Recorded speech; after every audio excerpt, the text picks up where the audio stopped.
Live again. Yes. All right, nice. Um, so yeah, these cards here. Um,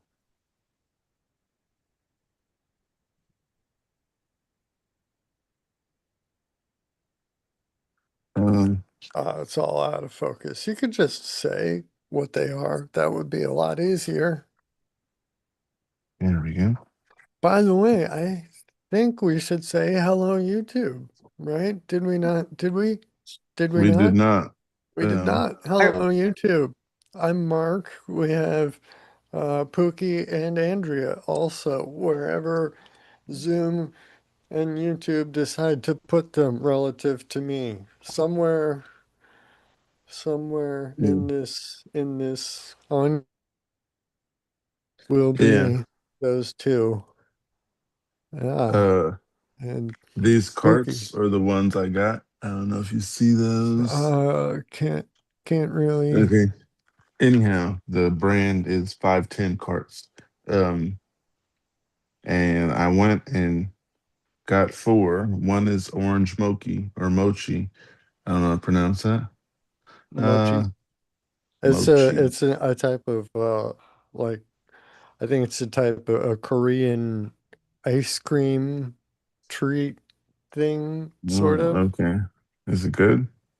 I don't know. I've never had it. I've just seen it mentioned on a television show. I had looked it up once and Um, only vaguely recall it, but the, the orange mochi is a hybrid. Passion fruit is a sativa. oh, I Silver. remember where I saw it was um What We Do in the Shadows, the show on FX. They were all vampires and they I might invited have to this check one that guy out. to their house that they were gonna eat and he brought mochi. I was like I had to pause. I'm like, wait, what is that? And I looked it up and it's like, oh, it's I a thought you kind were of gonna say ice cream. brought some passion fruit. No, no. I was still thinking Fortunately about not. the mochi. I wasn't listening to you anymore. Good to know. Uh, So passion fruit something. yeah, that's a sativa. And then the silver haze is a sativa, and Zope, So ZOAP, is a Zope. hybrid.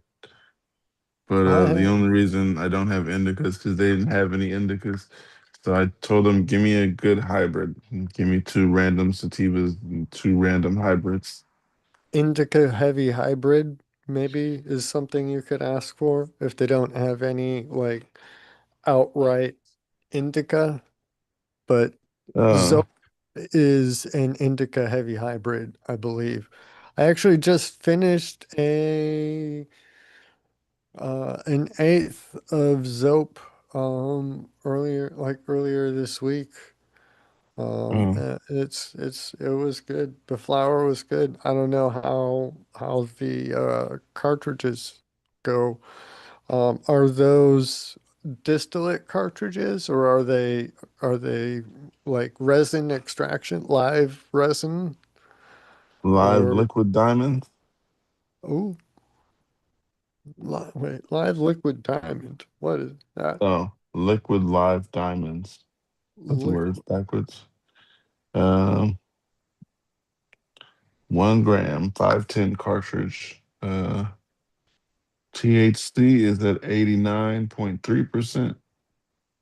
CBD Liquid doesn't. live diamonds offer extra. Okay, this is liquid live diamonds versus live resin. So I've got some live resin carts. I've got some distillate carts. I don't have any liquid diamonds, but liquid diamonds offer extreme potency, 90 plus percent THC by combining pure THCA crystals with terpene sauce.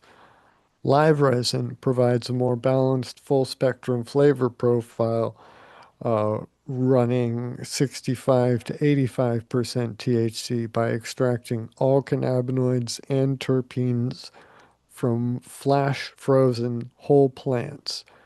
Both start with fresh frozen cannabis, but diamonds undergo extra crystallization.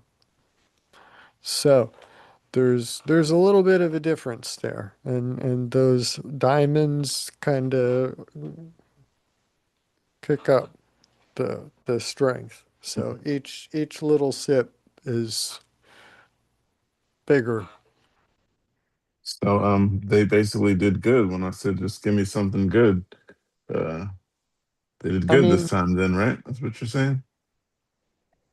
I don't know. I'm not the one who has them in my hand to taste and try them, but um, I have not heard of liquid diamonds before. I have not seen them offered in any Florida dispensaries here. So I was unsure if that was just like a sales gimmick or if that was maybe their company name or yeah, I don't know. So I looked it up and that's the difference. So if that's good, if that's bad, I don't know. But I know There's some high that percentages. there are a lot of people who find that the full profile, like cannabis derived terpenes from the plant, as opposed to the distillate cartridges, tend to provide a well, no, a less harsh experience, less discomfort in the lungs, less coughing, you know, smoother, easier. When you flash freeze, derive, press or extract whatever means from the whole plant and only use the extraction from the plant rather than assembling it yourself afterwards, to like for cost measures. um, then the whole plant itself is a um, easier on the lungs, better flavor, um, need less to get where you want to go, kind of thing, which is always a good thing in my mind, right? So, Hmm. yeah, that would be interesting. I would definitely try live diamonds if I ever see them available, you know. But Florida is not the cutting edge of cannabis product offerings here. We're a large market for sure, but without the recreational, the uh, market share is kind of capped at a certain point where there's a large percentage of the population who, for reasons of employment, do not want their names in a medical marijuana database. Um, and um, that uh, would not be the case if it were passed recreationally statewide, you know. Um, but there is still a thriving black market in the state of Florida for cannabis because of that, because they're kind of forcing it. Um, so it's kind of weird, but whatever, you know. Politicians make the rules. People just figure out how to get around them. Right. Um, Rocket News. Where you starting There, at? there is Rocket News. Okay. There's a bunch of Rocket News stuff that happened, actually. So this is brace yourself. Haha. All right. I mean, first off, today we can start off. Two launches today. I was telling Pookie before the show started. Um, There's going to be a launch at Vandenberg over there in California in about 6 hours. So middle of the afternoon, you might see a little orange dot, orange line, maybe short little Might or line might not be here. or, huh? No, I said I may or may not be here, but go ahead. May or may not. That would be one heck of a show if we're still here talking 6 hours from now. Hey, That would you be a never new know. record. Time flies. We almost hit 6 hours last time, so it's not beyond the realm of possibility. Yeah, because last time I looked But up and it was 3 hours in. Next time I looked up, it was 6 hours in. Um, yeah, I don't know how that happened. Time flies when you're having fun, right? Yeah, well, Stuff got real. um, the so yeah, we've got so Vandenberg is launching. Here, let me check. Vandenberg's is classified. U.S. Space Force um, classified payload. So spy satellites, whatever. USSF 336 classified mission for the United States Space Force. Possibly By a batch of satellites. classified low Earth orbit satellites for U.S. government based on SpaceX's Starshield satellite bus. Hold on. Open. Come on, go for lunch. Come on. Why is it not? There we go. Okay. Open the full thing. No, that's not. And this app just updated and they changed the entire user interface for the worse. Okay. Uh, Possibly a batch of classified low Earth orbit satellites for a U.S. government entity based on SpaceX's Starshield satellite bus, based on locations of rocket stage drop zones being exact fits with previous Starlink Group 15 launches. So, yeah, it looks like a SpaceX contract launch for government satellites based on SpaceX designs. Um, cool. And Cape Canaveral Global Star launched. Here, let's see. That mission is a mobile communications network. They offer global digital real-time voice data and fax services via low Earth orbit satellite constellation. Constellation operates in you don't need to know that. Um, but yeah, they're um, bringing up bringing up satellites for that communications company, and the rocket Falcon 9 rocket going up from Cape Canaveral is going to be returning down to the Cape, landing zone 1. So, sonic booms in Brevard County this evening, about 9 o'clock. So it'll be nighttime launch, nighttime return, which means that the landing burn should be nice and bright, easy to see, as long as it's cloud free. Fingers crossed, right? Let's hope. Um, but mm, mm, yeah, it seems go for lunch. It seems like weather, yeah, they're loading the propellant. It seems like weather is favorable, predicted to be favorable. Yeah, we'll see. That'll be fun.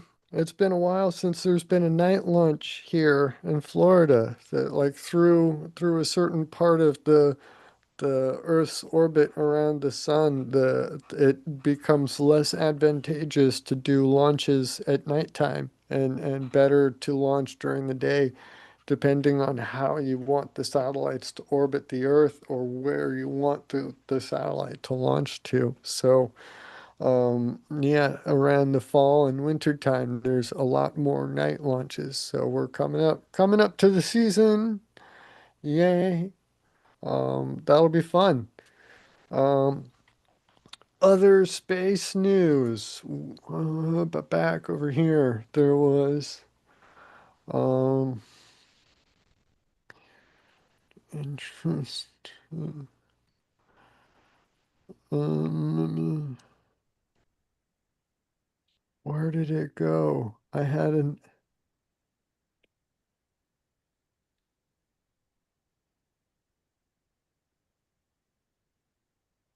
um man.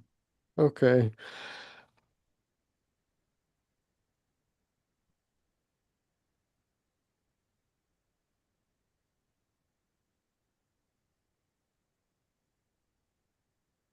There was a yeah, okay, spacenews.com. That's why spacenews.com is blacklisted on Reddit, and there is absolutely no explanation why. But this article showed up on my Space News thing, or this Space News article showed up in my Google feed on my phone, and I tried to submit it to our thing. But Blue Origin outlines plans for a second Cape Canaveral launch pad.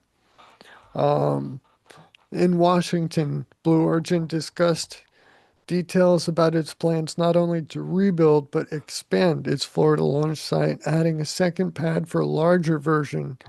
They're even building it bigger, a larger version of New Glenn. Wait, to continue reading this article, that's all they're going to give us? Maybe that's why I didn't save it. They Oh, want you to that's subscribe. disappointing. Yeah, they want you to describe or to subscribe. Continue without supporting Ars Technica. Um, You got that?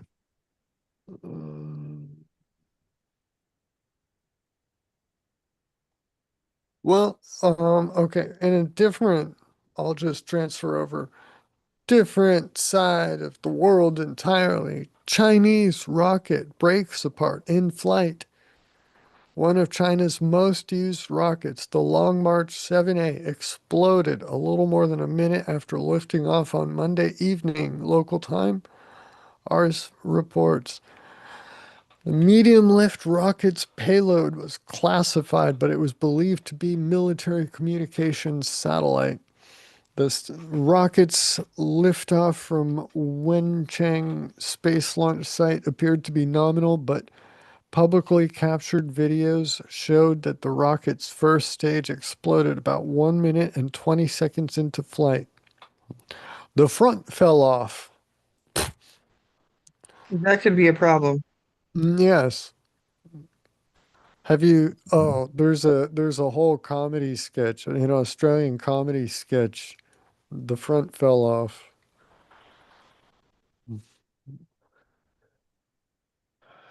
Yes, Clark and Daw. That's the name. Okay. Um, yes, the Long March 7A was developed by the China Aerospace Science and Technology Corporation and is ordered by the state's space agency. As of Monday night in China, state officials have not commented on the cause of the explosion. Later videos appeared to show the top of the rocket breaking off in mid-flight. Based on the timing of the explosion, it occurred during the flight of the first stage of the vehicle, likely around the time of maximum dynamic pressure as the rocket accelerated through the lower atmosphere.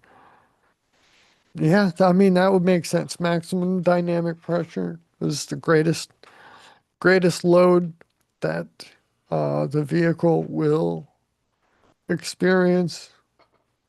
Makes sense for it um to fall apart there. But yeah, the front fell off is yeah, it's a Was there anyone in it? huh?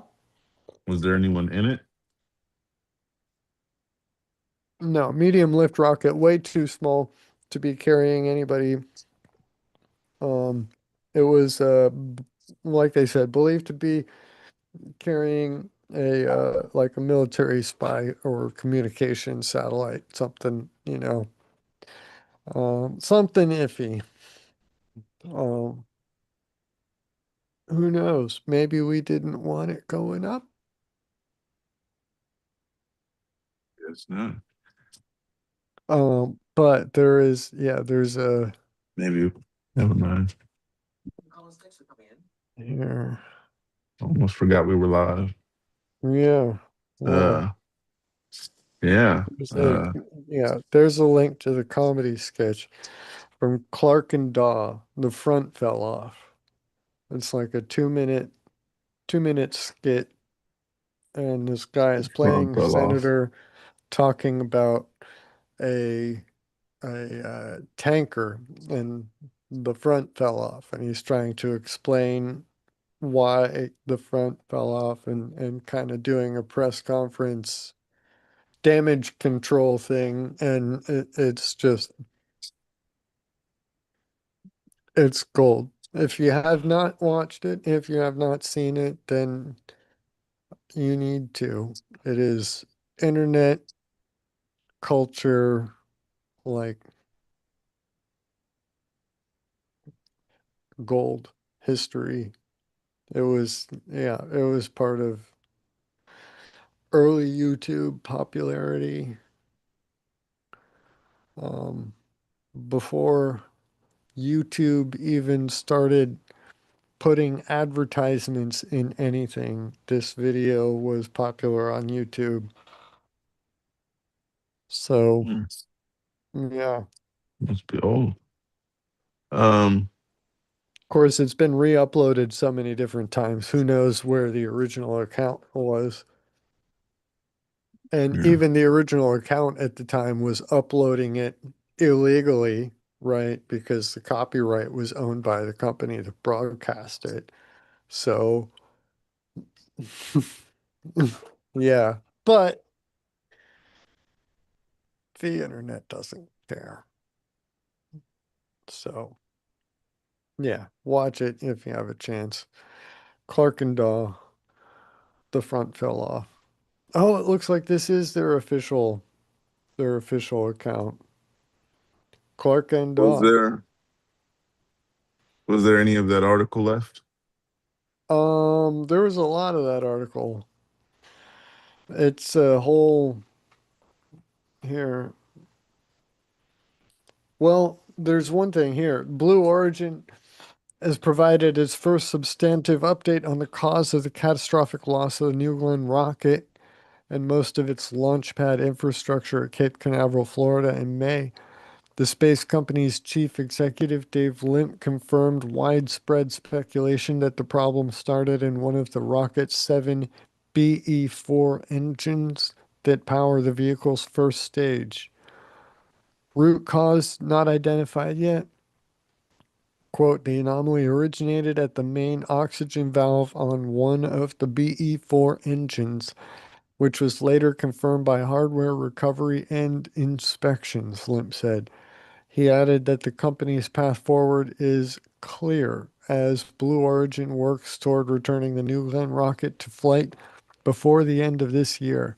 This is a positive update and the transparency is appreciated. However, it also seems clear from Limp's statement that the company has not yet identified the root cause of this issue. They really should have used the semicolon, and combined those two sentences in there.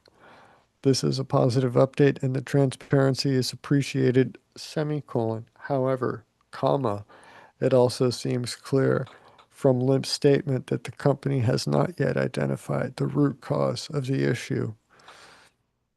You use a semicolon to punctuate between two sentences that are closely linked together in the contextual meaning of what is being said. Um,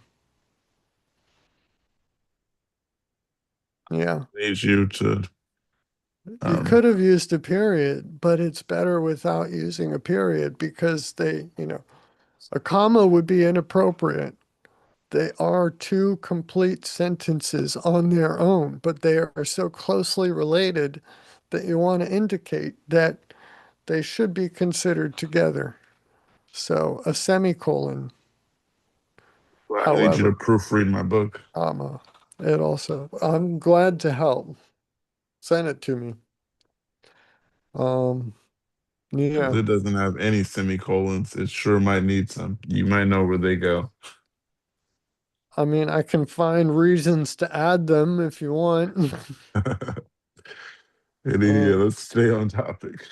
We'll figure it out. yeah. SpaceX is looking to acquire a large swath of Louisiana marshland. SpaceX and the state of Louisiana are closing to finalizing the deal for the launch company to acquire 130,000 acres along the northern coast of the Gulf of Mexico. The deal would give SpaceX control of an 18-mile stretch of marshland northwest of Lafayette.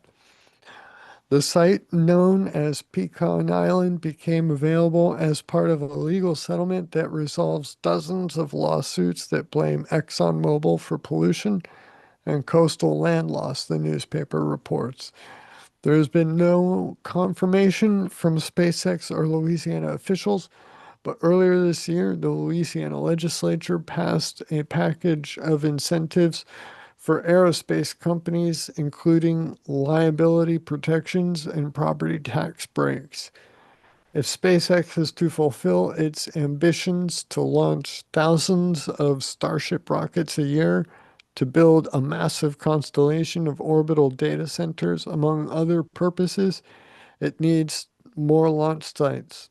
And there are limited expanses of undeveloped coastal locations along the Gulf of Mexico and southern Atlantic Ocean in the United States. Yeah. Oh, here we go. Now they finally get to the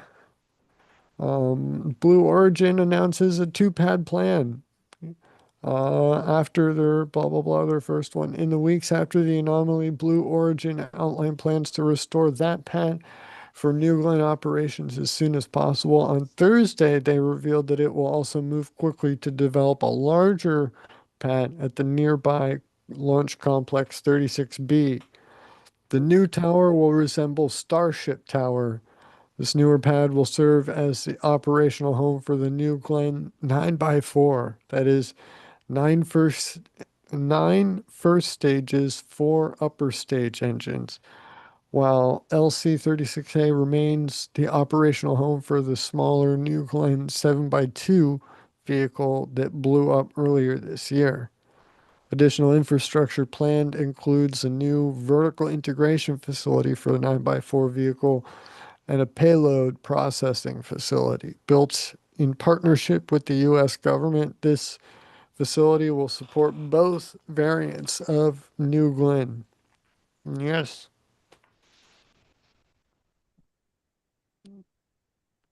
So next three launches, August 15, Vandenberg, which I guess that one was delayed and is now today.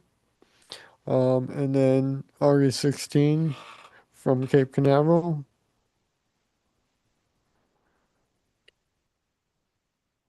Wait, August 15. Yeah, August 16. Wait, what? I don't know. Whatever. I don't know if they got their dates right or if the app got the dates wrong, but either way, um, yeah, you've got a lunch and then I've got a lunch tonight. So, yeah. Um, That's probably enough rocket news. There's more, but um, yeah, they're talking about Rocket Labs, um, Alaska project, and we already talked about that before. Ariane Group, so the European Space Agency, and I think we talked about that. And they're oh wait, no, Ariane Group decides not to halt Maya Space. Ariane Group has decided against dissolving Maya Space after the company posted a 37.5 million euro loss for 2025, pushing its shareholders' equity below zero. Shareholders' equity fell from a positive 35.82 million euros at the end of 2024 to negative 823,375 euros. Shareholders' equity is what remains after the company has paid all its liabilities. A negative figure means owes more than it owns. So, yes, rocket startups lose a lot of money. Under French law, French corporate law, when shareholders' equity falls below half of the company's share capital, the shareholder, in this case Ariane Group, is required to decide whether the company should be dissolved or allowed to continue operating. So at a meeting on June 25th, they officially rejected the option of dissolving the company. So they're gonna keep going. They're in debt and they're saying we can make it. We're close. Um, with a few injections of cash, you know. So we're gonna see how that goes. But there might be one fewer commercial rocket startups over in Europe, which there aren't really that many over there to begin with. Um, so yeah, that's enough rocket news. What do you got? Um, I actually didn't have anything. Oh, oh, I got something though here. I was just kidding. I had something about an Amish man. Killed a woman and offered the family money for the funeral. Yeah, that's just what the headline says. Amish man killed woman during rape, then offered her family help with the funeral plans, prosecutors say. Samuel Hochstetler, 17-year-old from Rutger, Ohio, pleaded guilty to aggravated murder in connection with the 2025 death of 28-year-old Rosanna Kinsinger. An Amish man has admitted to killing a woman days before his murder trial is set to begin. Samuel Hochstetler, 19, of Rutger, pleaded guilty on Friday, July 24th, to aggravated murder in connection with the 2025 death of 28-year-old Rosanna Kinsinger as a part of a plea agreement, according to a statement from the Meigs County Prosecuting Attorney's Office. He made a scheduled he had been scheduled to stand trial before jury on Monday, July 27th, on charges of murder, kidnapping, rape, and strangulation. Wow. Prosecutors said Kinsinger died on March 12th, 2025, from, in quote, positional asphyxiation while Hochstetler engaged in non consensual sexual conduct with her. According to Court TV, prosecutor James Stanley said Hochstetler and Kinsinger were working with others on a greenhouse the day she was killed. Those who knew them allege Hochstetler tried to flirt with Kinsinger, but she didn't like him. According to Stanley, per the outlet, evidence showed that during the alleged rape, Hochstetler smothered her to death. Kinsinger's naked body was found in a trailer on March 13th, 2025, after her friends became concerned when she hadn't shown up for work. Stanley also reportedly said Hochstetler told Kinsinger's father that she had died, even offered the family helping prepare their barn for the funeral. Rosanna's parents and siblings had no idea that they had welcomed her murderer into their home and that he was right there with them the entire time that they mourned her loss, Stanley said. Hmm. Hochstetler was sentenced to 25 years to life in prison. According to the statement from the prosecutor's office, he was already required to register as a violent offender as a tier 3 sex offender. He apologized in court after his attorney argued the killing was accidental and pointed to a prior ruling that deemed his confession inadmissible, a decision that ultimately led to the plea agreement, Court TV reported. End quote. I'm sorry for everything I did, Hochstetler said, per the outlet. I wish I could go back to those days and make a different life. I don't know how to fully express how sorry I am for all this. That is the end of it. Um,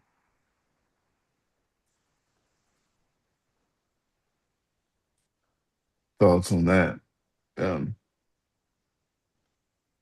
he was so young, but I guess there's no minimum age. But yeah, he was only 19. His life is gone. 25 Well, years for something. he was 17 when he did it, but Oh they're, yeah, because it was last year, and he's yeah. 19 now, so 18. Well, yeah, they said he was 17, but they insisted on calling him a man throughout.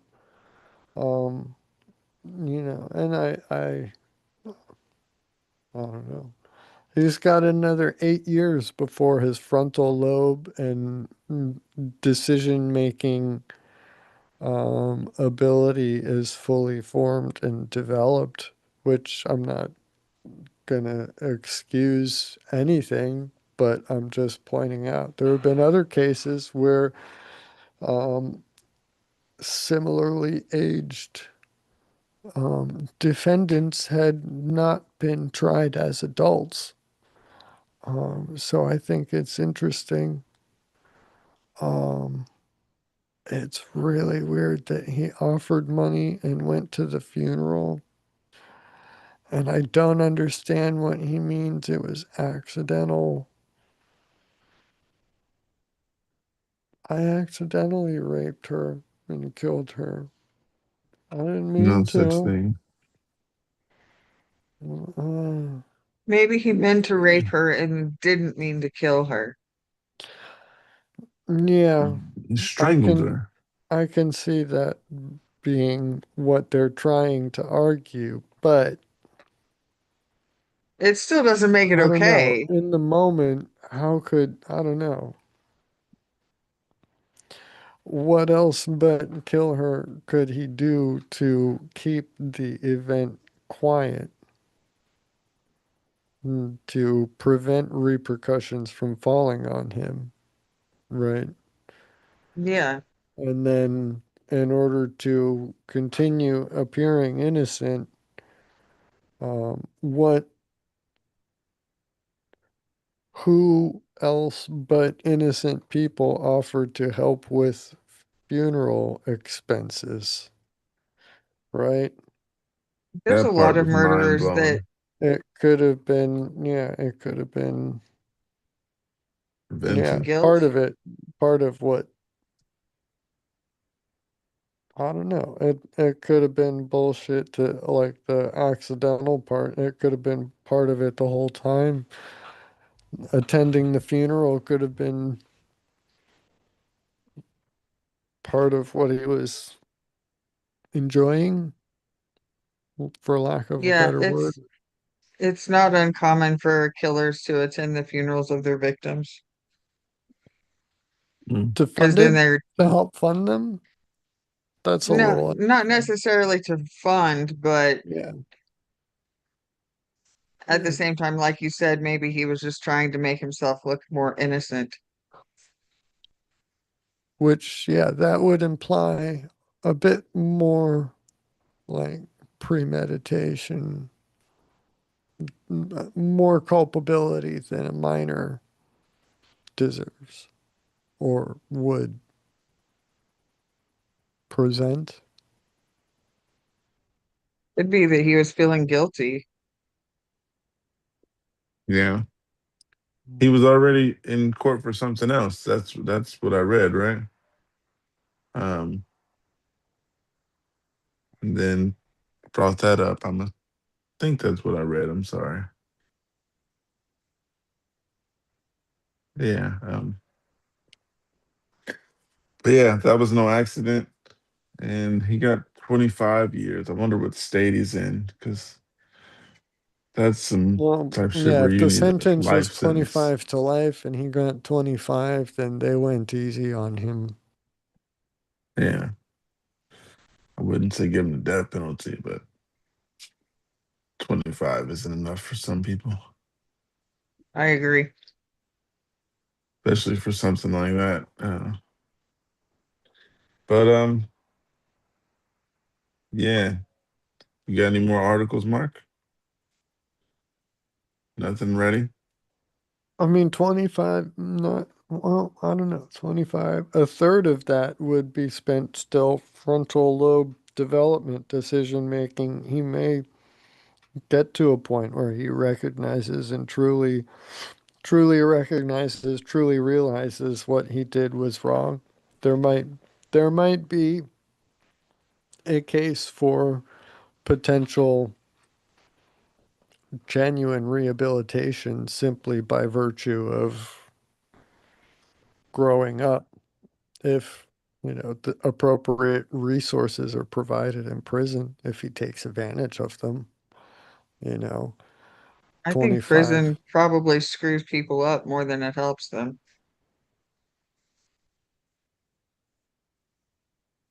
Some Hmm. prisons, yeah, some cases.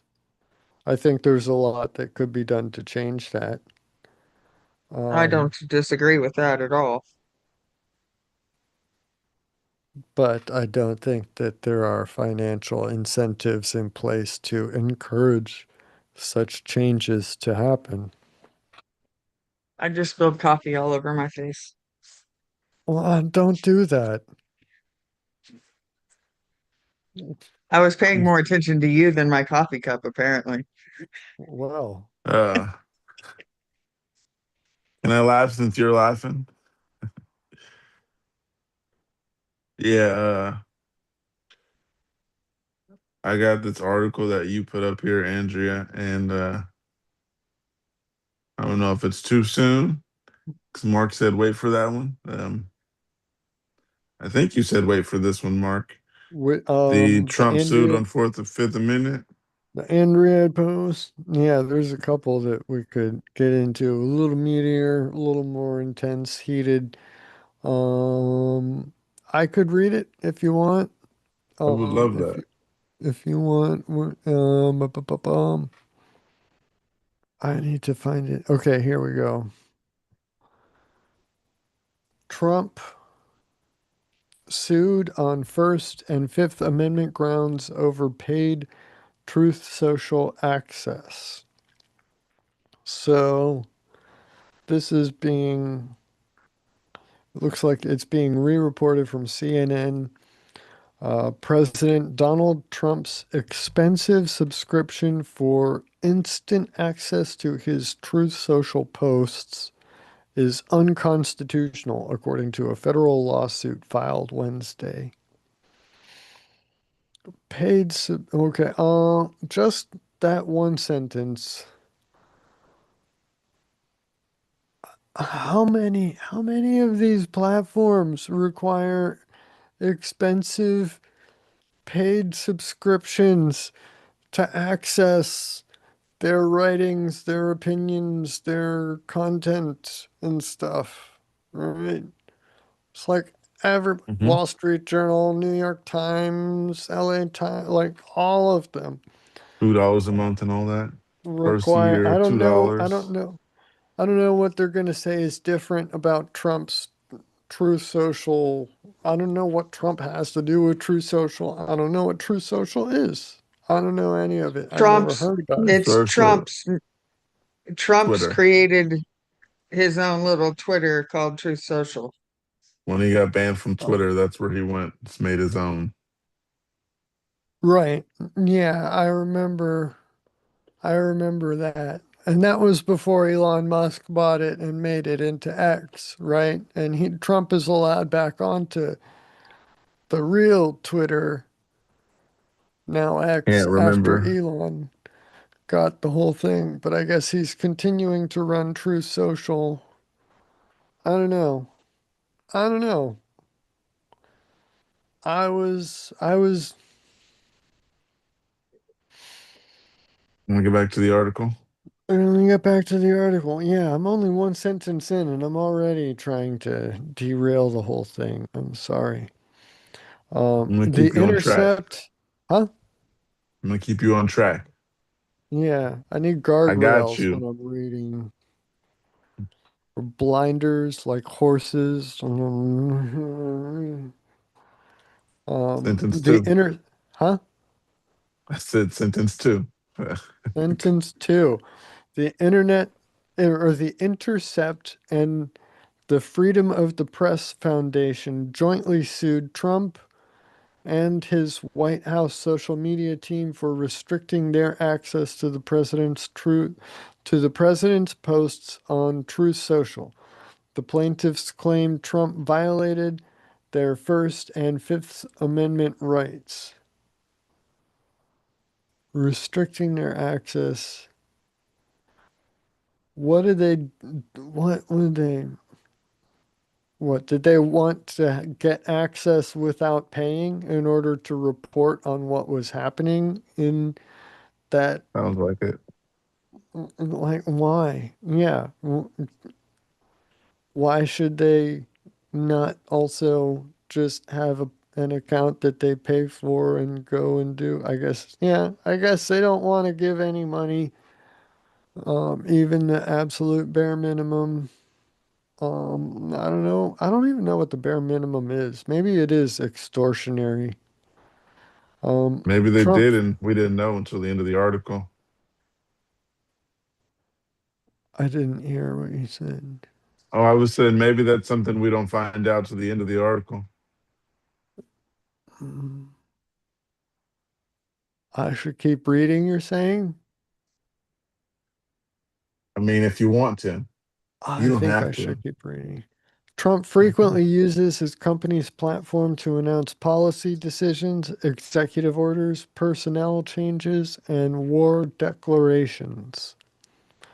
Trump Media, which owns Truth Social, began selling direct access to its application programming interface, API, last quarter. The company said subscribers would get real time access to Trump's social media posts and see posts milliseconds after they're posted. It's not clear how long the president's posts are delayed for the general public. Hmm. API. I think they're trying to.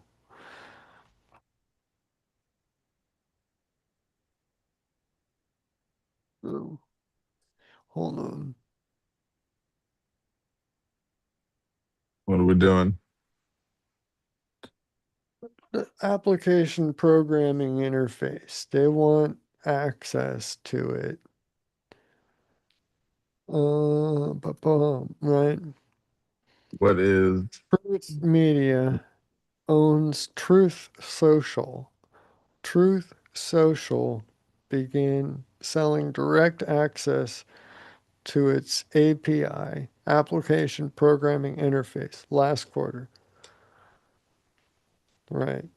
Company said subscribers will get real-time access to Trump's social media posts and see posts milliseconds after they're posted. It's not clear how long the president's posts are delayed for the general public. Right. API. right, is the next question we need to ask for the general public. Right, they're seeing that API application programming interface. It sounds so okay. Google's summary, which sounds pretty, it lines up. It right. There's enough information there for it to pull from that this is a good definition. An application programming interface, API, is a software intermediary that allows two distinct applications to interact and share data seamlessly,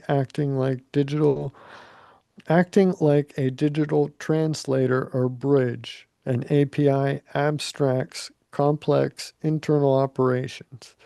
This allows developers to integrate ready made tools and data without writing code from scratch. So, how an API works, think of it as a waiter in a restaurant. You, the client, look at the menu and place an order. The waiter, the API, takes your request to the kitchen. The server retrieves the food and delivers it back to your table. You do not need to know how the kitchen operates to enjoy your meal. In technical terms, the workflow typically involves four major steps: the request, the processing, the execution, and the response. And they've got, you know, IT um, explanations, tech stuff. Um, but yeah, um, I don't know. I don't charging for API access is not necessarily uh, um There's a lot more details about it in the rest of the article. okay. So I keep was thinking reading that. is what you think I should do. Push What? forward. Push forward. Well, yeah, but the application programming interface, but selling direct access to its API is not something that is outside of the realm of like normal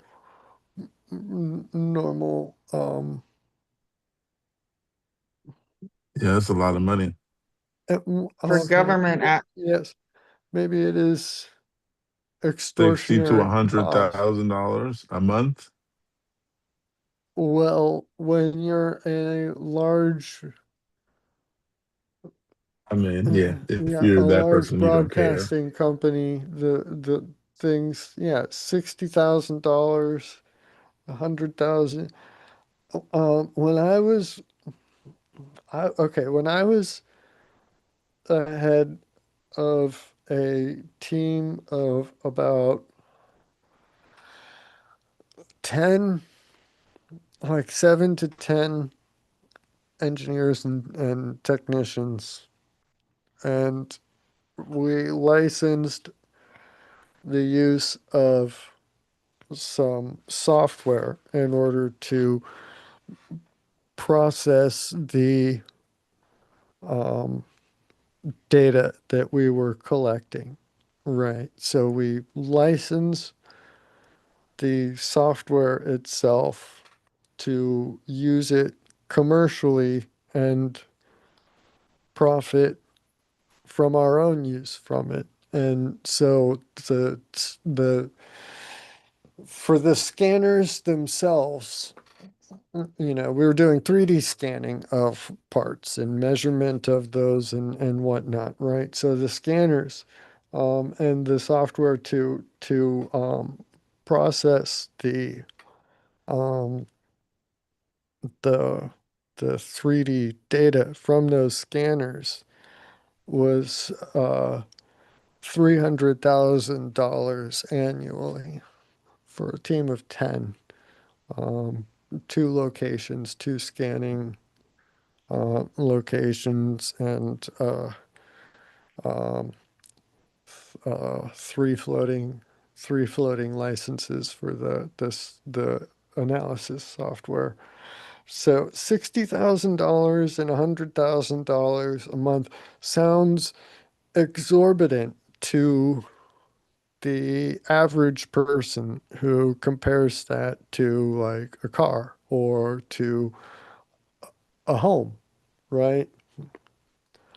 Uh, in corporate jargon speak, the licensing of software, um, that's not that much, really. That's not that much for a company Yeah. that See, wants access to information like that, just wants to get access, and for an API to plug into their system to update them, whatever, I don't know, but the do you think number a is social media platform should be delaying access of the public to is the policy decisions and executive orders and war declarations? Don't you think I that the public should probably have like access to that equally? the public does. Yeah. What we're Not talking if he's about announcing here, it first on, what we're not if talking he's about, what we're talking about here is a license for a tool that specifically serves up, delivers particular like special delivery of this information right to the agency itself in a way that the general public does not get. They're getting special access through this API, is what I'm saying. I You're just don't think that delayed access to the public for what's going on is right. they're not delaying access. It just said they were. They're refusing to buy special access. If they don't pay Well, that, they can I sort can't through all the afford, stuff the way that they can. but the average person can't access that. And I think that the government The policy average person decisions, doesn't need API access to Truth Media servers. What would you do with that? maybe it's for somebody that wants to stay right on top of things. I still don't understand why he's announcing all of this on a social media platform anyway. That should be through like See, I mean, government what else? channels How to else would announce he what's going announce it? on. He announces it on social media platforms. He announces it through, I mean, White House press conferences. Right. It's White quicker House to press access conferences it. are not the same as a social media platform where he's I charging mean, people for access. is it? Mm, What do you think, Pookie? Yeah, I don't think 6 minutes. I think yeah, he should not be charging people to see it like it said milliseconds after it's posted. Come on, it's just no, what they're saying, the way they're framing it is disingenuous. They're not getting the same stuff that you're getting. They're getting API access to the Truth Media servers. They're getting programming access as if they could build a an mm, application themselves that uses the data from the Truth Media servers and allows them to deliver it to you milliseconds afterwards without, right? So they don't want to pay what is in true, like actual real corporate numbers. 60,000 and $100,000 a month is nothing for software licensing fees. Nothing. monthly It is a though. That's I a don't lot. think bargain. It I is a don't think you're bargain, getting to the be point honest. of the article because you haven't read the entire article. Sure. Yeah, which is true. I haven't read the entire article, but I want to make sure that it is understood what the API is, what it means. And I don't think it's well understood at this point. It is not, it is I'll not wait for you. just, huh? Said I'll wait for you to explain it. I Cause have been yeah. explaining it. It's giving them server access, Oh yeah. I mean, basically. I meant to say I'll let you continue to read it. Or yeah, I'm here. Okay. Pa. It's not clear how long the president's posts are delayed for the general public. No, they're not. It's just You don't they know would that. have to access them differently. They don't want to have to put their whatever. Okay. They're yeah.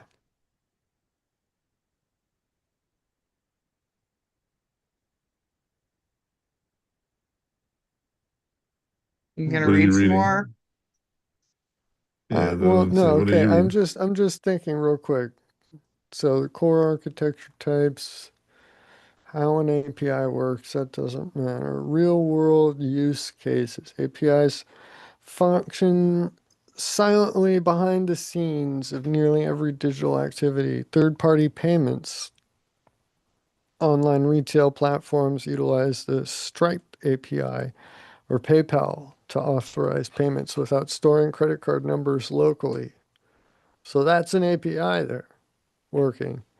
You have to pay a PayPal licensing fee in order to be able to use PayPal in your business, right?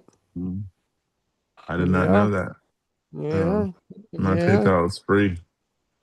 Your Uh, PayPal is free because it's a personal account. You're not oh, operating a business, charging people, saying, here, swipe your credit card, billing send me people, money. doing this and that. Yeah, receiving and sending, paying bills, going, doing taxes and all this stuff, right? Correct. Here. Location mapping. Ride hailing apps use Google Maps API to seamlessly display interactive local maps and calculate driving durations.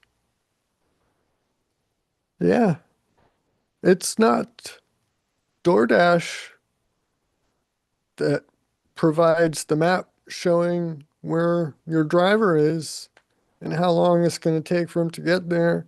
That's Google Maps. DoorDash uses Google Maps API to plug Google Maps into their app and use that to show you Google Maps display of what their service is doing, right? That's what these Yeah. people are. That's what these people are. That's not something that Google gives to DoorDash for free because DoorDash is making a shitload of money off of that. So they have to license Google for Google Maps in order to use Google Maps. Plug it in and have it as part of DoorDash and show you where your pizza is and I how long it's understand Um, going what to you're get there. saying, but why don't you read the rest of the article where they start talking about the lies? Fine. Yeah. But the API, charging for an API is nothing, and $60,000 is nothing. $100,000 is nothing to these companies. The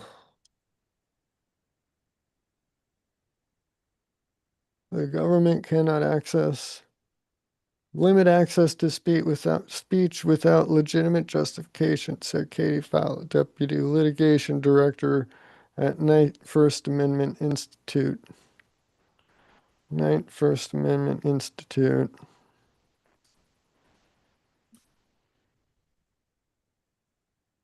Mm,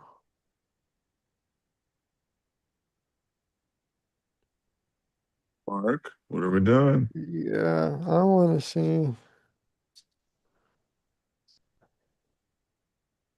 Should I start doing fun facts? Knight First Amendment Institute, Columbia University. Yeah, okay, yeah, Columbia University. So it's coming from a far left progressive college attacking Trump. on a First Amendment Uh, basis. This is not really. Uh, I got a fun fact. hmm? I have no gray hairs at the moment. So, Nice.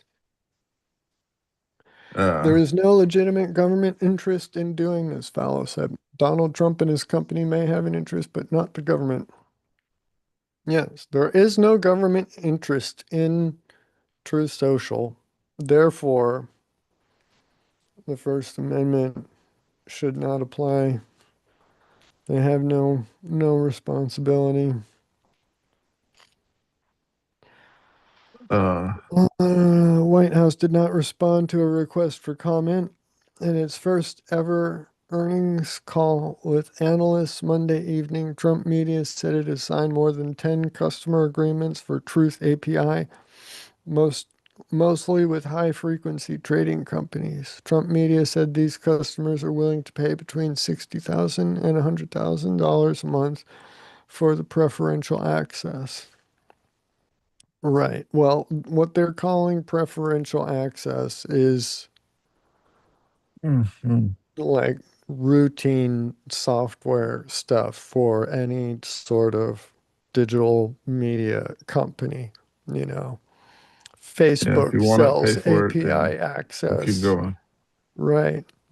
I'm just saying, Facebook sells API access. Google sells API access for, so all of these, what they're calling preferential access is disingenuous and misleading right there. Um, it's not preferential access, it is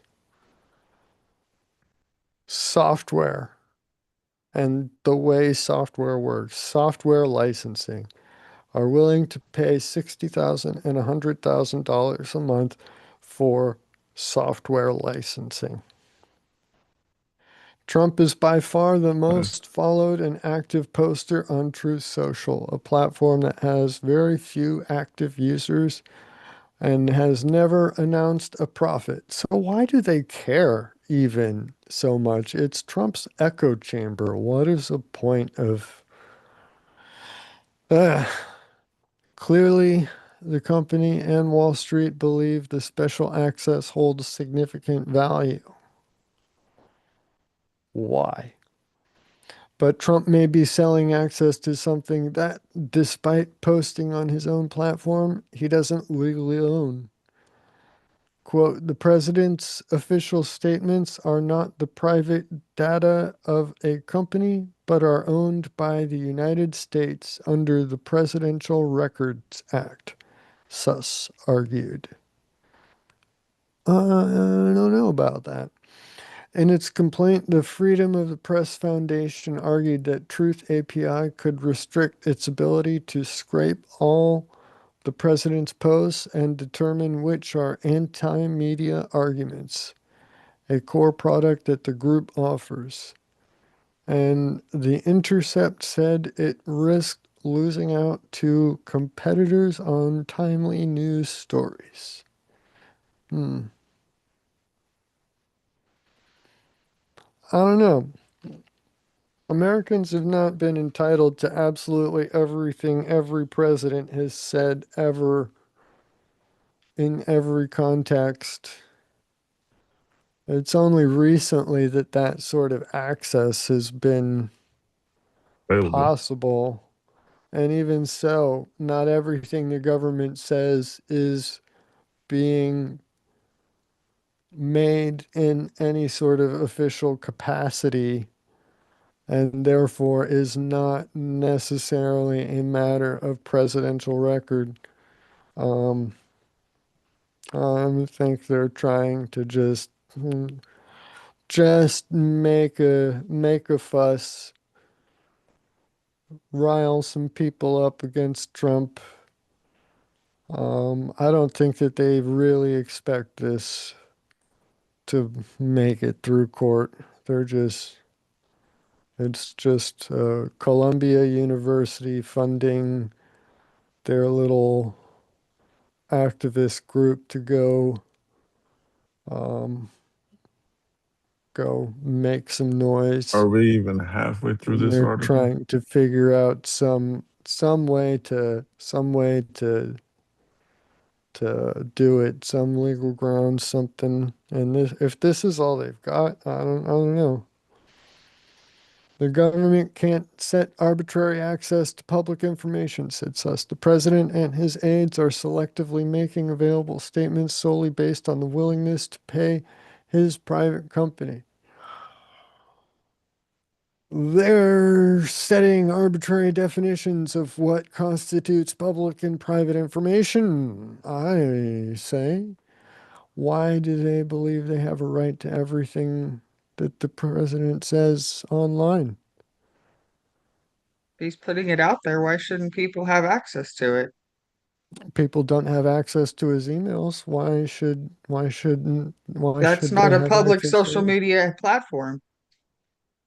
Not everything that the president says online is public, is meant to be public. Then why is he putting it on social media if he doesn't want people Why to does know it about it? matter if it's such a small group that is, all just here, where was it?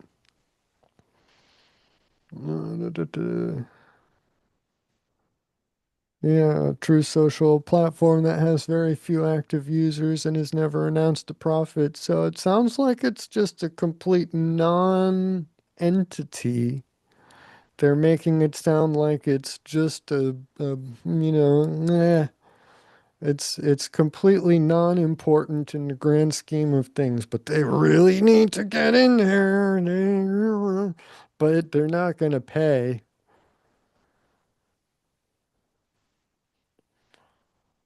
I mean, you don't need API access to go and get an account and just send a single person, a single reporter into the platform and see what the active users are saying. And if they're saying incendiary stuff, then you've got your proof. You don't need API access for any of that if you're good at investigative reporting.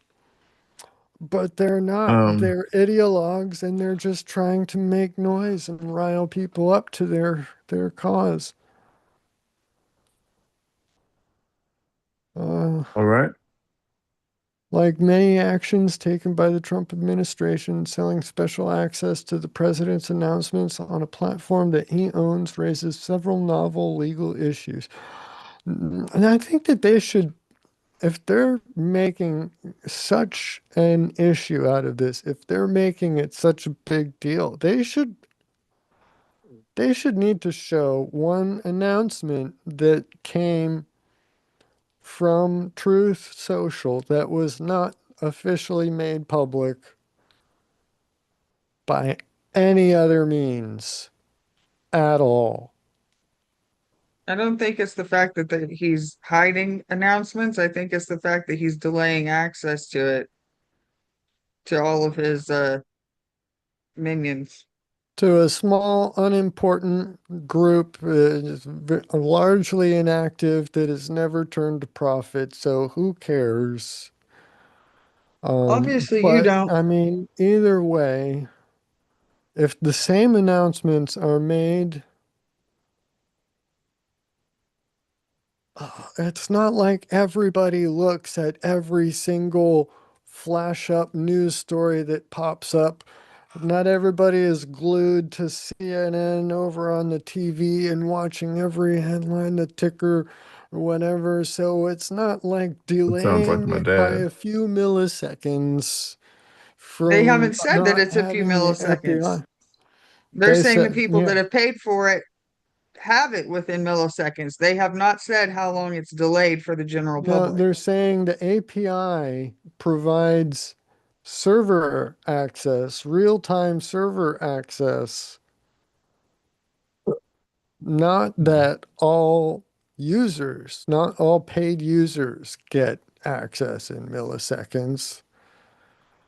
So, did you hear? I know you stepped away. Did you hear what I was telling Pookie about the Yeah, APIs? Yeah. I was So I that's was what still they're listening. talking about. They basically want to be able to plug in true social media, whatever, into their own. applications and basically just have Trump's announcements pop up in their But it apps. hasn't said how long they're They- delaying that information to everyone else. They're not really, it doesn't really matter. Not everybody not everybody even receives the information at the same time. People don't watch the TV all at once. People don't pull up the content all at once on their phones. They don't read, immediately. They don't open every single notification that, news story. Trump said something. I mean, a few milliseconds is what they're saying. That's not what it Subscribers said. yeah. Yes, it is. Yes, it is. The company said subscribers will get real-time access to Trump's social media posts and see posts milliseconds after they're posted. That is The people in that pay the for it, text. how much are That they is in the delaying it for text. everyone No, else? The API provides I'm not server talking about the access in API. milliseconds. Yes, I'm we are talking about talking what. about the API. It's the API that costs this 60,000 to 100,000. That's the So issue. you Without think that that API, then there is no paywall that they're saying, "Oh, this is a problem that the government is holding back information, only giving it to the few they handful of said that mostly inactive non it's it's delaying it delaying. what until the White House press secretary can get up on a podium and deliver it to the CNN reporters there? Why should somebody have access to it first?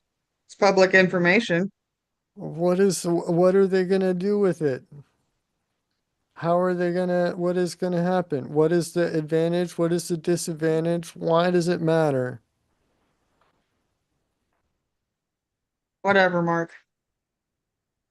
What harm is You haven't done? even read the entire article because you keep going off on a tangent about stuff that isn't even in the article.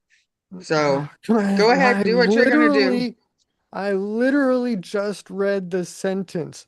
The company said subscribers would get real-time access to Trump's social media posts and see posts milliseconds after they're posted.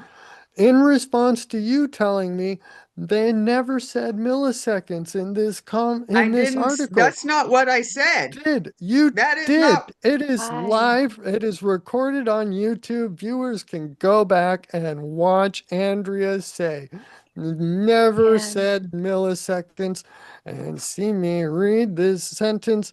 This is the third time I have read I this know, sentence. but you're not hearing what I'm trying to say. The people that are paying for it get it in milliseconds, but they have not said how long they're delaying the information to the general public that is not paying. It doesn't matter. You think it doesn't matter. Is It this doesn't a matter. They subscription would all be versus getting it that free? way anyway. It doesn't matter. Hey, Toaster, do you think you should have to pay 60 to $100,000 to get instant Get access to? server side Can access I to finish my Trump's sentence, please? social. You're going to mischaracterize what is actually being offered by that 60 to 100,000. It is 60 to $100,000 to access this program or what server that you're talking about. But if the president is announcing policy decisions, war declarations, things like that, do you think that that should be delayed to the public that is not paying for it? Wait, are we talking about paid We're talking access to about the White news? House press secretary just delivering things as usual, and people will get it as normal, as usual. There's no change, there's no big deal here. This is a complete non-issue being fabricated by ideologues from Columbia University. So, Put the article in the chat for you, um, Toaster, if you want to catch up. can I read the article? Because I don't even know where we're at because we're all over the place. Uh, Go can we for talk it. about the article? Because this Ugh. doesn't sound like we're talking about the article. The length of Can I time to start from the publicize the beginning? Because I post, no don't even matter know where how we're at. short, doesn't matter, according to Nico Sus, Chief Counsel for Citizens for Responsibility and Ethics in Washington, which represents the plaintiffs in Wednesday's lawsuit. The length of time to publicize the post, no matter how short, doesn't matter. I think it does matter, though. The fact that a gap exists at all is unconstitutional, he argues. There's no de minimis exception for restrictions on fundamental First Amendment rights, Suss told CNN. Even if, hypothetically, the delay was milliseconds, it would be a First Amendment violation. There's millisecond delays all the time in all kinds of communication everywhere. That's bullshit. The government cannot limit access to speech without legitimate justification, said Katie Fallow, Deputy Litigation Director at Knight First Amendment at Columbia University's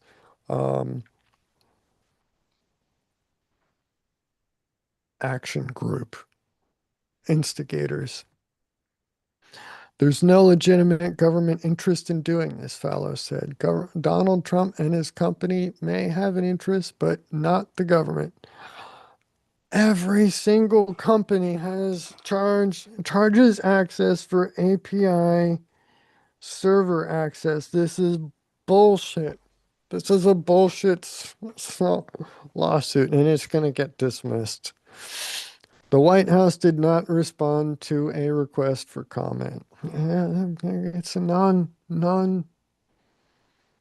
thing. In its first ever earnings call with analysts Monday evening, Trump Media said it has signed more than 10 customer agreements for Truth API, mostly with high-frequency trading companies. Trump Media said those customers are willing to pay between $60,000 and $100,000 a month for the preferential access. Trump is by far the most followed and active poster on Truth Social, a platform that has very few active users and has never announced a profit. So why do they matter?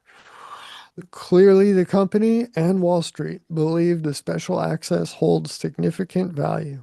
Clearly, they do too. But Trump may be selling access to something that, despite being his own platform, he doesn't legally own. The president's official statements are not the private data of a company, but are owned by the United States under the Presidential Records Act, Suss argued. In its complaint, the Freedom of the Press Foundation argued that Truth API could restrict its ability to scrape all the president's posts and determine which are anti-media arguments, a core product that the group offers. And The Intercept said it risked losing out to competitors on timely news stories. I just need to say that not having API access does not mean that it would restrict their ability to scrape True Social. It would just be a little more inconvenient. They already scrape everything anyway. They have no problems doing it, so this is not taking something away from them. Um, That's why the Truth API product may also violate the due process and equal protection clauses of the Fifth Amendment, they argue in the complaint. The government can't set arbitrary access to public information, said Suss. The president and his aides are selectively making available statements solely based on the willingness to pay his private company. No, his tech company is operating as a normal tech company does. Like many actions taken by the Trump administration, selling special access to the president's announcements on a platform that he owns raises novel legal issues, noted Ron Nell Anderson Jones, a law professor at University of Utah. The courts will have to tussle with whether subscribers' timing advantage is so brief that the access for everyone else is functionally identical, she said. Well, I mean, it is functionally identical when we're talking milliseconds. But she argued that privately selling access to information that Americans have a constitutional right to shouldn't be excused as harmless. The lawsuit also presents a compelling case for the First Amendment right to receive information, she said.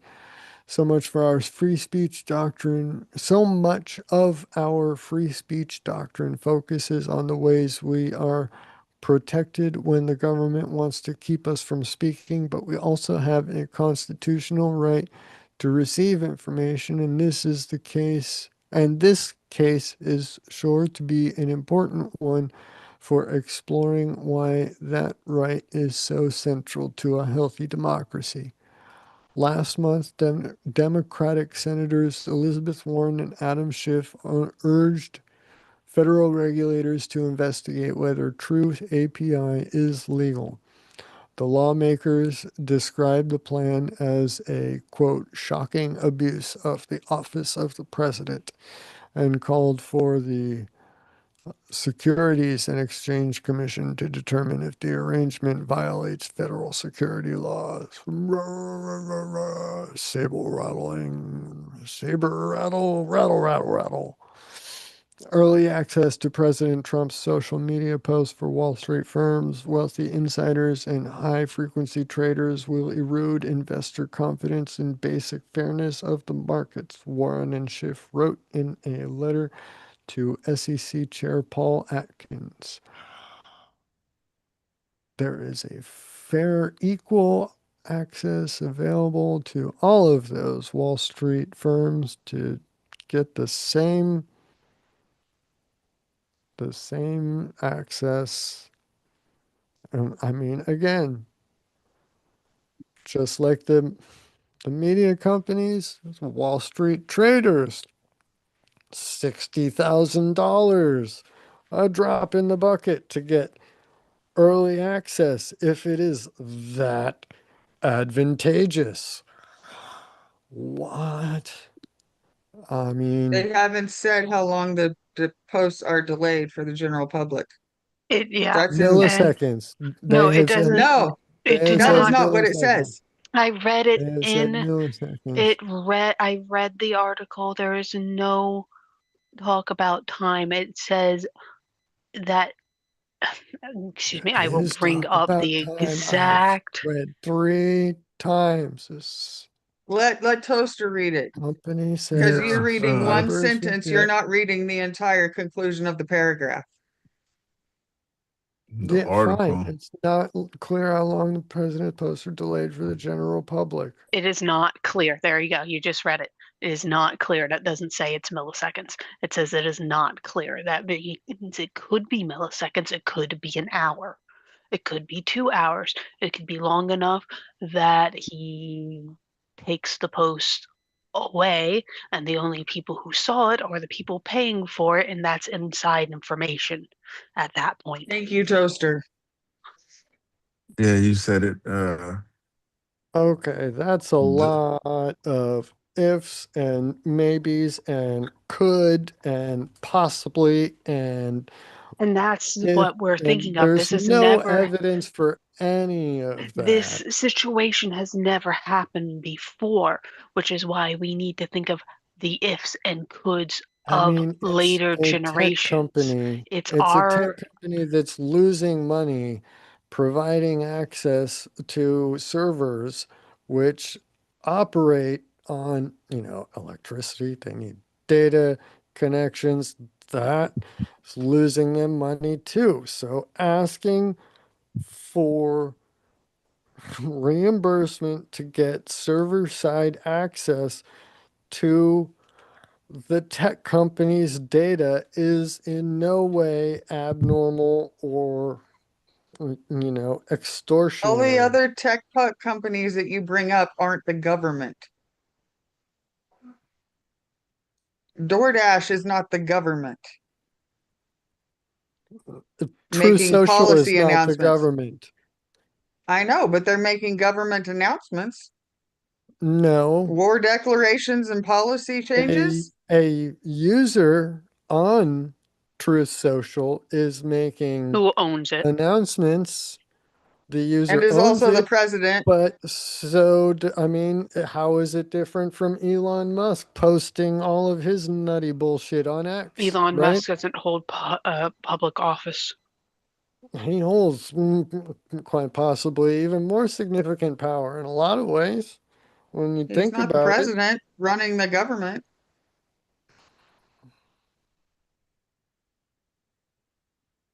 I mean, The situation changes when you talk about someone in a public office,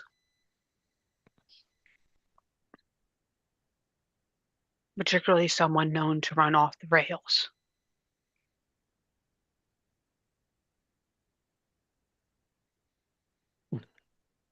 I How's see that this. Greenland invasion coming anyway? What?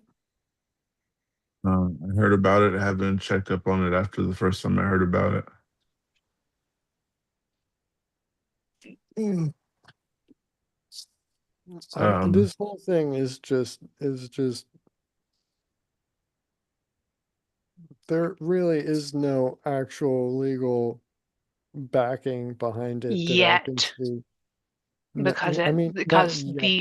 because There's the no, ideas haven't been thought of, the ifs and coulds no, no, haven't no. I mean, been no, no, no. I truly didn't gone even down. finish the sentence that I I was apologize, you're right. saying. So I don't see this having any actual legal backing in the Constitution, I mean, any of the grounds that they are trying to claim.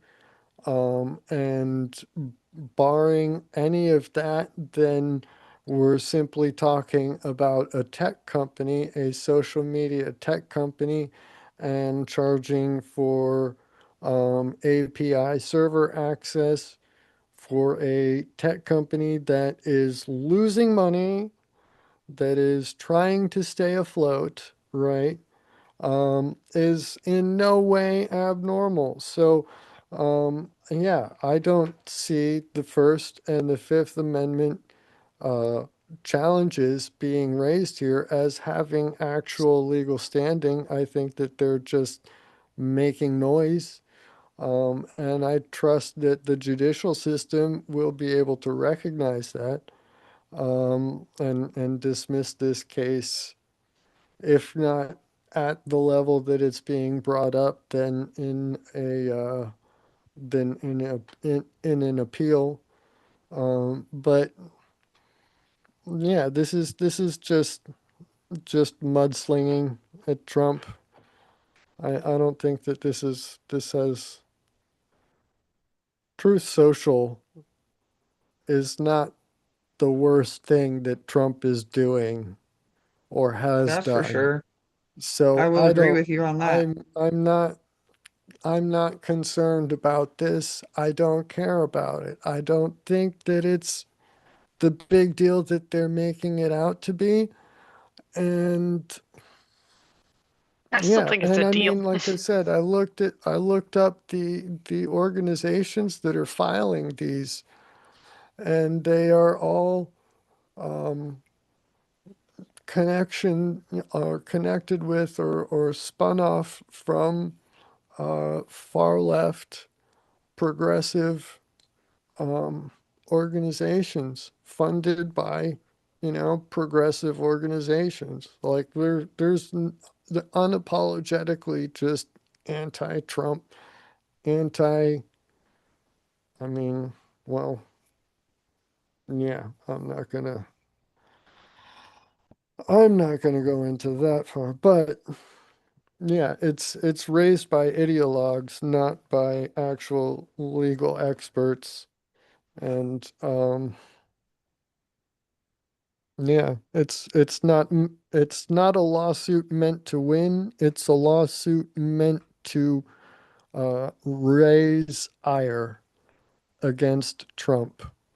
And in that sense, it is working. So even though I don't see this lawsuit going through the court system and ultimately winning.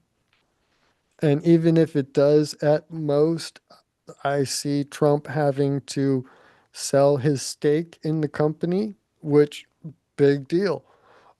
But um, even if they lose the entire thing, even if they lose the appeal, um, they've still won by getting people all worked up.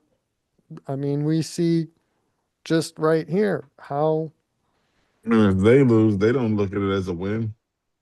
if they lose, they will look at it as a win because we've been arguing about it. We've been arguing. People have gotten angry, and that anger is kind of aimed at Trump. So yeah, they've achieved their goals, even if they haven't won, even if they never win the lawsuit, even if they never win against Truth Social and they get struck down by the court system, they've still met their goals. They've still won in the game that they are playing.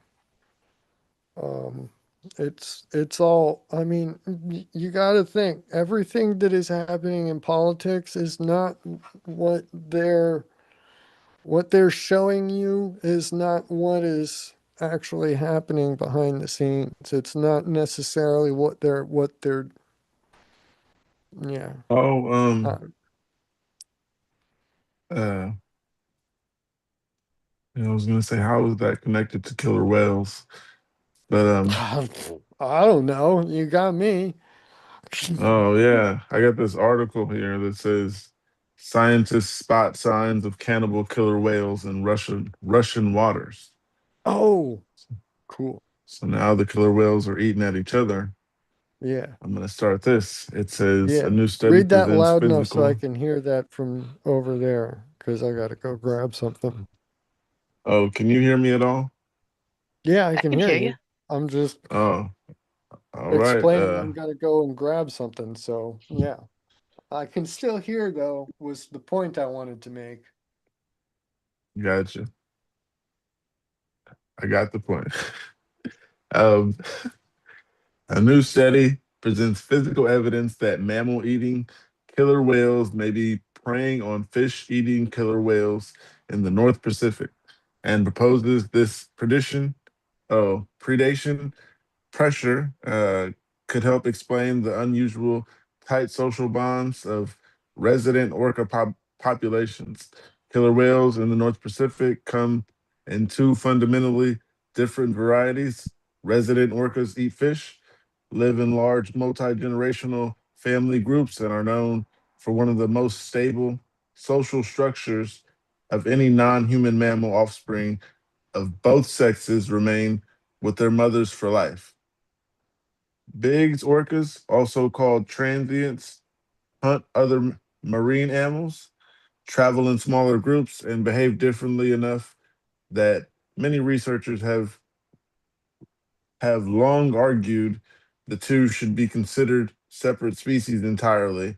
They occupy the same waters, yet do not socialize or interbreed. As of the 2024, they have been formally reclassified as distinct subspecies: Ornithus orca adder, um, and those are residents. And Ornithus orca recta recta penis.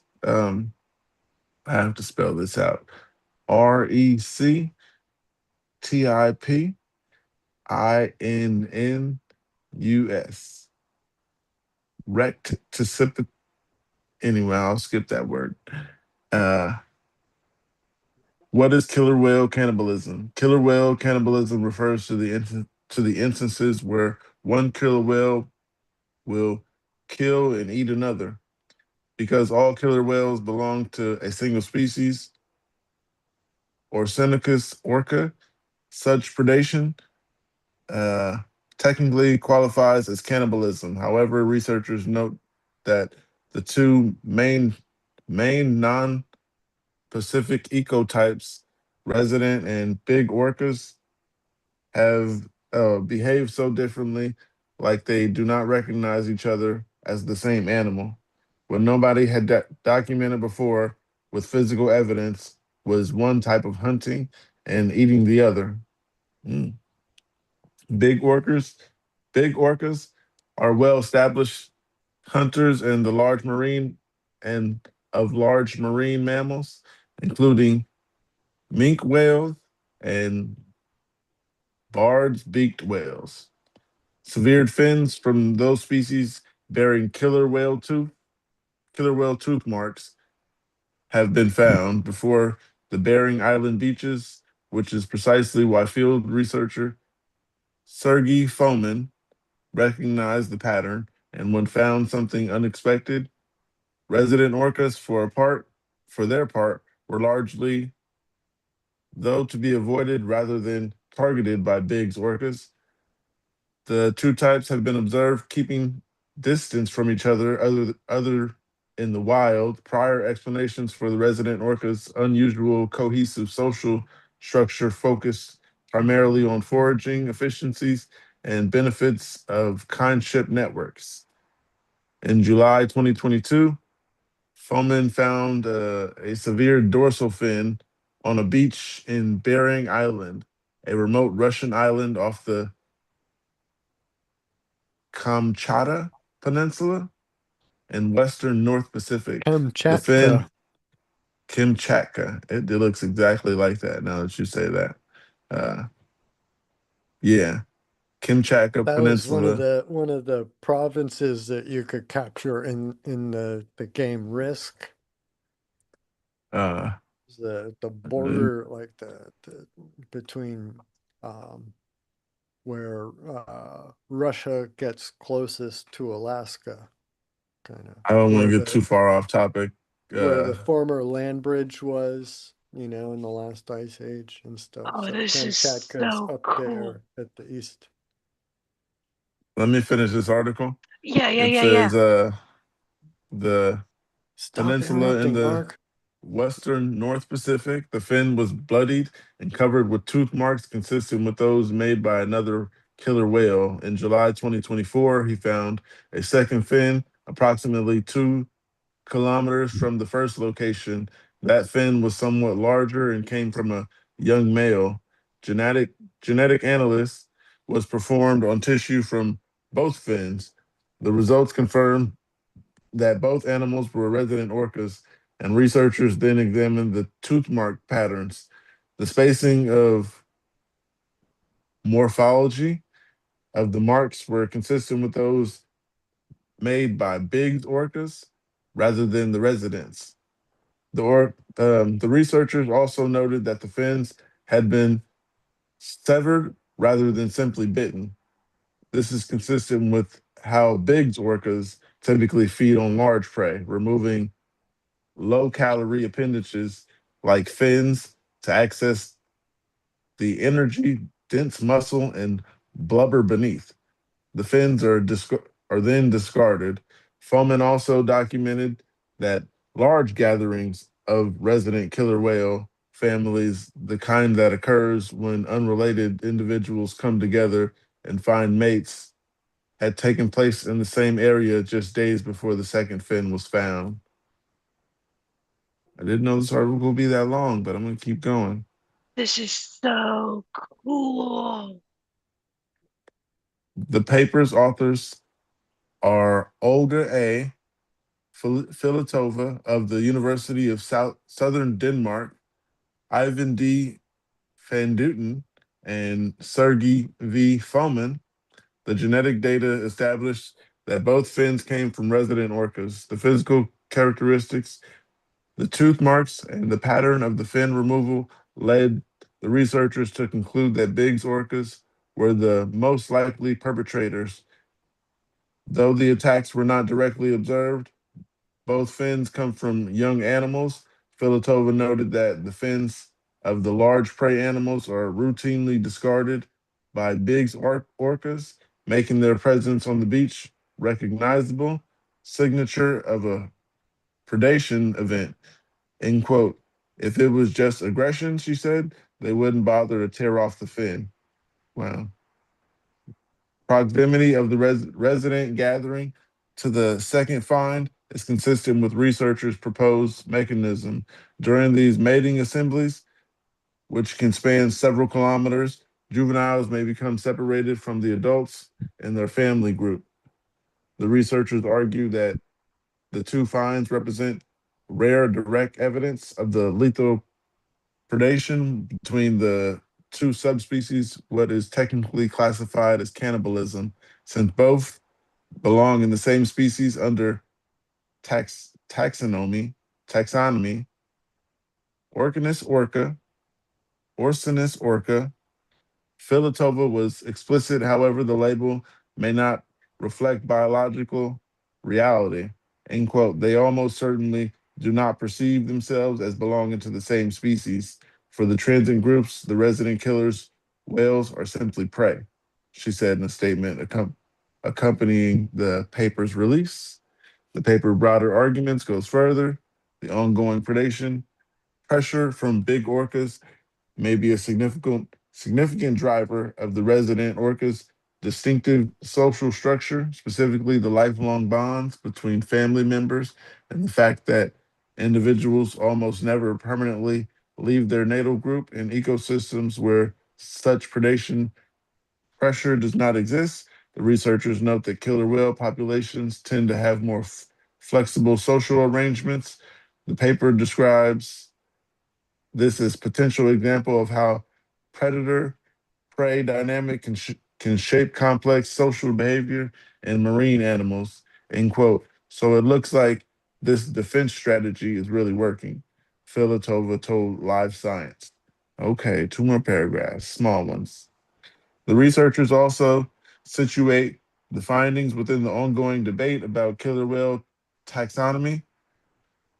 End quote. We are witnessing an evolutionary process. These two groups, which never mix, are becoming increasingly distinct, Filatova said. The study is based on two specimens. The attacks themselves were not witnessed, and identity of the perpetrators, while strongly inferred from the morphology of the tooth marks and the known behavior of big orcas in the region, was not directly confirmed. The researchers acknowledged that the reports of this kind of predation are, end quote, exceptionally rare. And Filatova noted that she believes it is, end quote, not super common. The proposed link between the predation pressure, evolution of resident orcas' social structure is a hypothesis supported by physical evidence and comparative patterns across killer whale populations, but it was not experimentally tested in this study. The sample is too small, support claims about frequency or population level impact. Whoa, that was long. But yeah. Go ahead, Toaster. Okay, so this is so cool. I didn't know about this before, so I was looking at other things while you were reading. And so the skull on the Biggs orcas, or the transient orcas as they were used to be known, are actually wider at beak than the um Resident orcas. yes, and it's because they eat red meat. They go after red meat more than they go after fish. Uh, I also was there's also a paragraph in here, and I can't find it, that that actually it was basically they don't actively go after the other orcas, but if they find one that's sick and dying already, food's food. Cannibalism is Opportunistic. rough. Yeah, kind of To take how their like a wolf fins, would eat a dog if they found an injured dog. to eat its fins, you're making sure it doesn't live. And then without the Well, fins, they just sit there and float along. I seen a yeah. dolphin on a documentary where they did that. It's messed up. Uh, Mm. But yeah. you're right, that is true. If they're going after the fence, that does sound like they are actively going into the pod. At war, we have a problem. That's what they're doing. Um, it didn't say anything about those other ones starting to fight back, which I thought was interesting. They're just, Not if they're prey animals, which is interesting because they're also meat animals. hmm, Well, prey can be carnivores. Well, the other ones are other orcas, and those are apex predators themselves. So they wouldn't necessarily just default um, Well, to it prey also animal behavior. true, very true. It's also showing like comparing the sizes of the bigs orcas versus the resident orcas, and there is like a few feet difference. Bigs orcas are bigger, yeah, I picked that up by the name. Um, and there is some coloring differences. Big orcas under, the main sail fin, I guess. It's a patch of white. And resident orcas have like white and gray.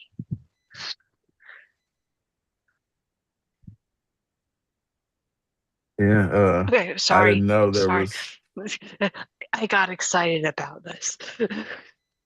No, I didn't know that you knew as much about this as you did. Is what I was going to I say. didn't, and that's what makes me excited, is because Oh, you got to remember, I'm the girl that came home and watched Steve Irwin instead of cartoons. Oh, Steve Irwin.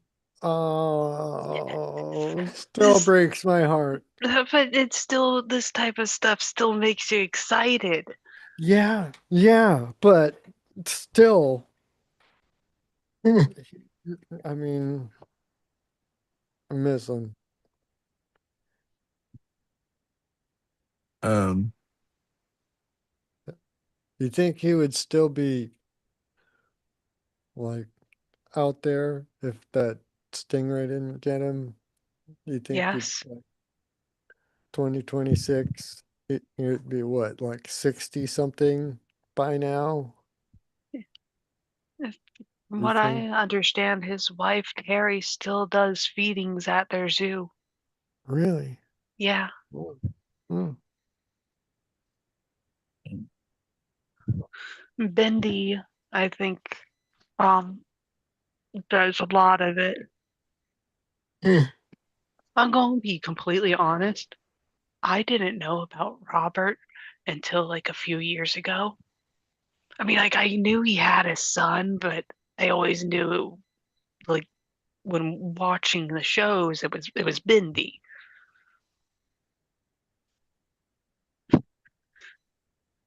So you didn't really see much of Robert. Honestly, you didn't see much of Bendy either. But apparently, mm-mm. she's very, very into the zoo as well.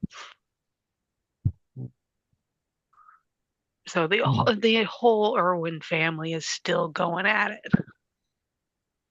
But Yeah, it's sorry to hear that. 'Cause, Knowledge is power. um, right.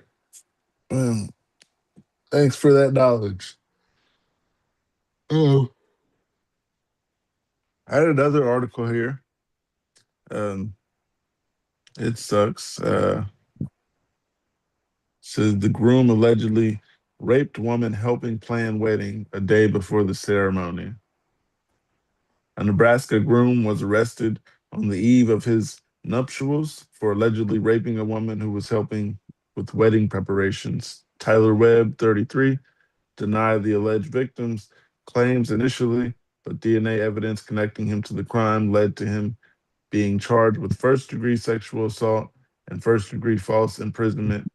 Local outlet WOWT reported the 19-year-old accuser was part of a small group including her husband, who gathered at Weber's home May 6th to finalize details the night before the ceremony was commenced.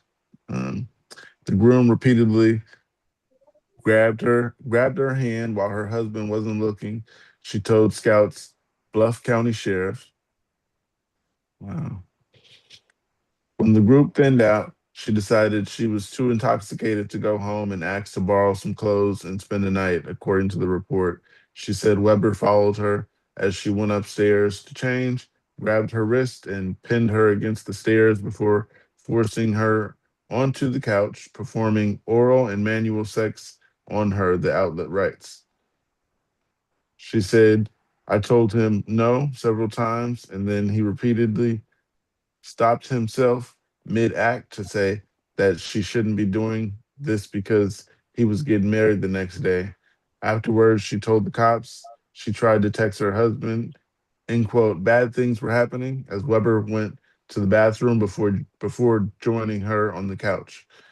She fell asleep and woke up 2 hours later when Weber's enlarged betrothed came downstairs and started yelling at an accuser who saw her in the groom's arms. She got up to leave and claimed Weber grabbed her arm multiple times, begging her, end quote, not to tell anyone what happened. After driving home, she told her husband what happened, as well as her dad, and who she said they said she should see a doctor. A rape exam was performed, and Weber's DNA was collected in June after a warrant was issued. The swab collected from the victim included two distinct DNA profiles, which couldn't rule out Weber as a suspect, and more comprehensive DNA was ordered, which the county sheriff's office said matched the suspects definitely. The victim also said Weber bit her thigh during the alleged assault, which was corroborated by the dime-sized bruise on her arm spotted during the medical exam. Weber allowed investigators to record his arms and torso, finding no marks on him, which he later attempted to use as evidence that the assault never took place. Weber is being held at Scotts Bluff County Jail on $215,000 bond and is back in court August 15th, today. Good. Today. He better. Sorry. Sensitive topic. Oh, I'm sorry about that. Oh no. You're good. It needs to be talked about. Um, that's the end of the article. Uh, that's insane. For lack of a better word, 'cause I know people don't use that word anymore. Uh, and that's messed up. Not just because of her age, but just because uh he like told her basically not tell anyone. She kind of did not tell anyone until she left. Um, Do you know how much rape gets hurt? I don't. They I can only hurt. imagine. Um, It's re-traumatizing. mm, yeah, totally understandable. Um, you guys go through a lot. Uh, that article's just been in the cache for a while. Mark, you got anything?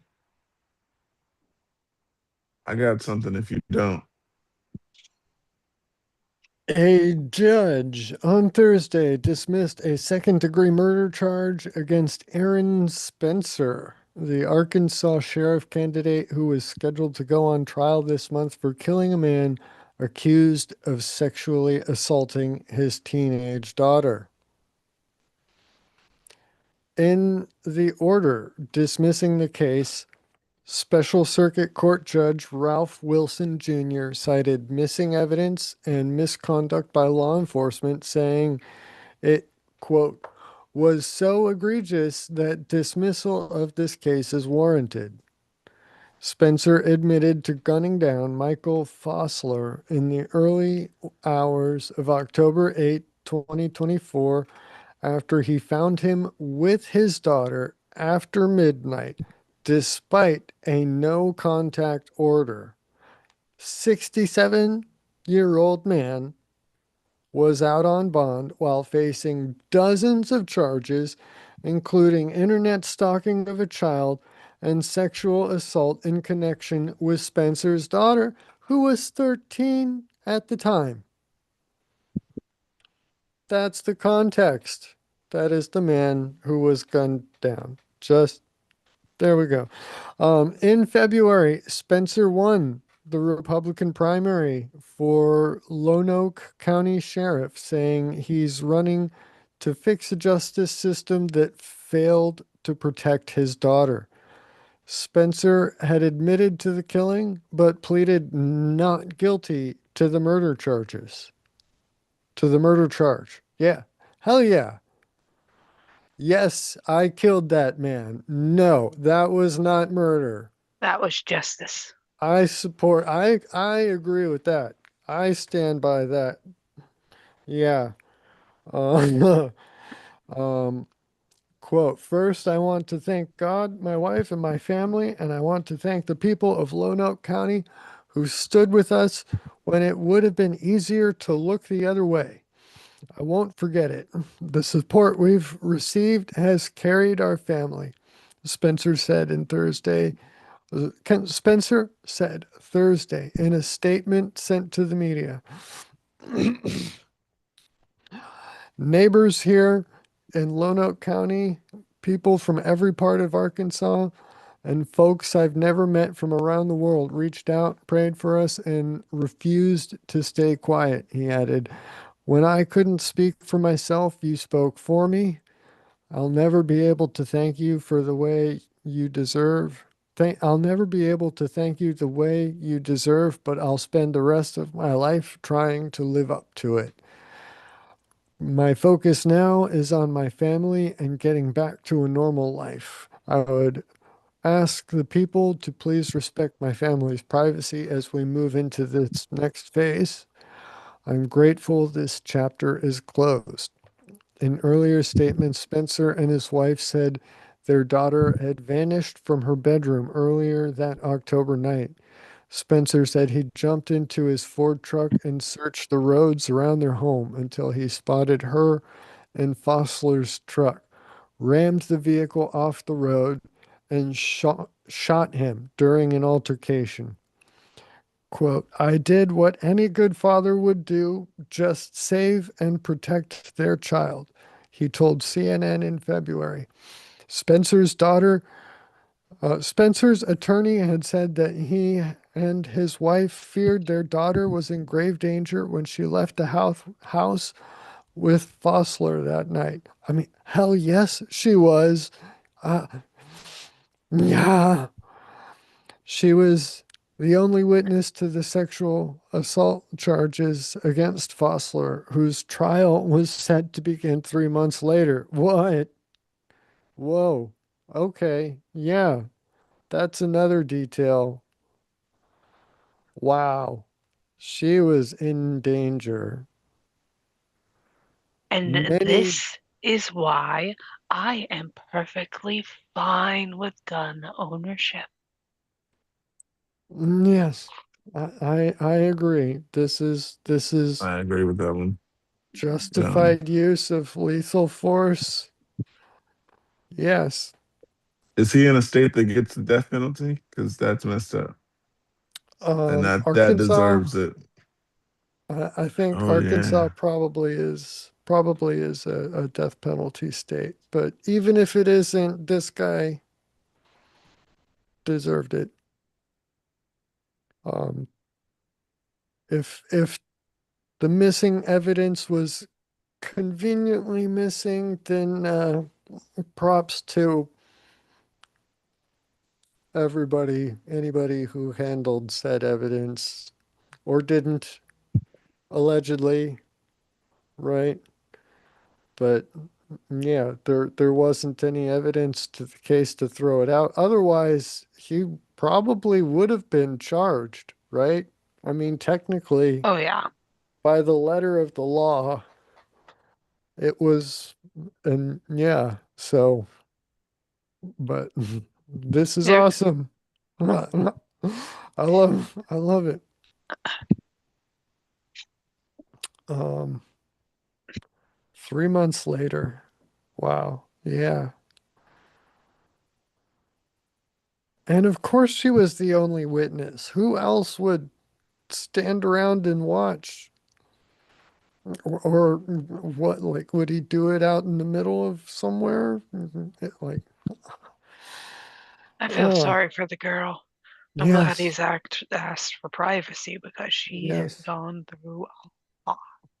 She she deserves all the support in the world, all the peace and quiet and love and support. Yeah. And it sounds like she's Her got a Florida's great gonna be good right family now. and a wonderful community around them that are sounds like they're kind of gonna close ranks around her and keep that quiet, maintain that. Yeah. Uh, At the time, she was the only thing standing between him and life in prison, said Aaron Casanelli, the defense attorney. One key issue in the case was a missing SD memory card from the dash camera in Fossler's vehicle. Okay, that's interesting. Haha, a missing Where did SD card. you already called it missing evidence? Ah. Spencer's attorney argued it contained evidence that would shed light on what happened that night and had sought to have the case dismissed over its disappearance. Judge Wilson seemed to agree, finding in his ruling that a detective mishandled the evidence and failed to follow proper procedure. Give that detective a promotion. Ah, the court acknowledges that dismissal is an extraordinary and extreme remedy.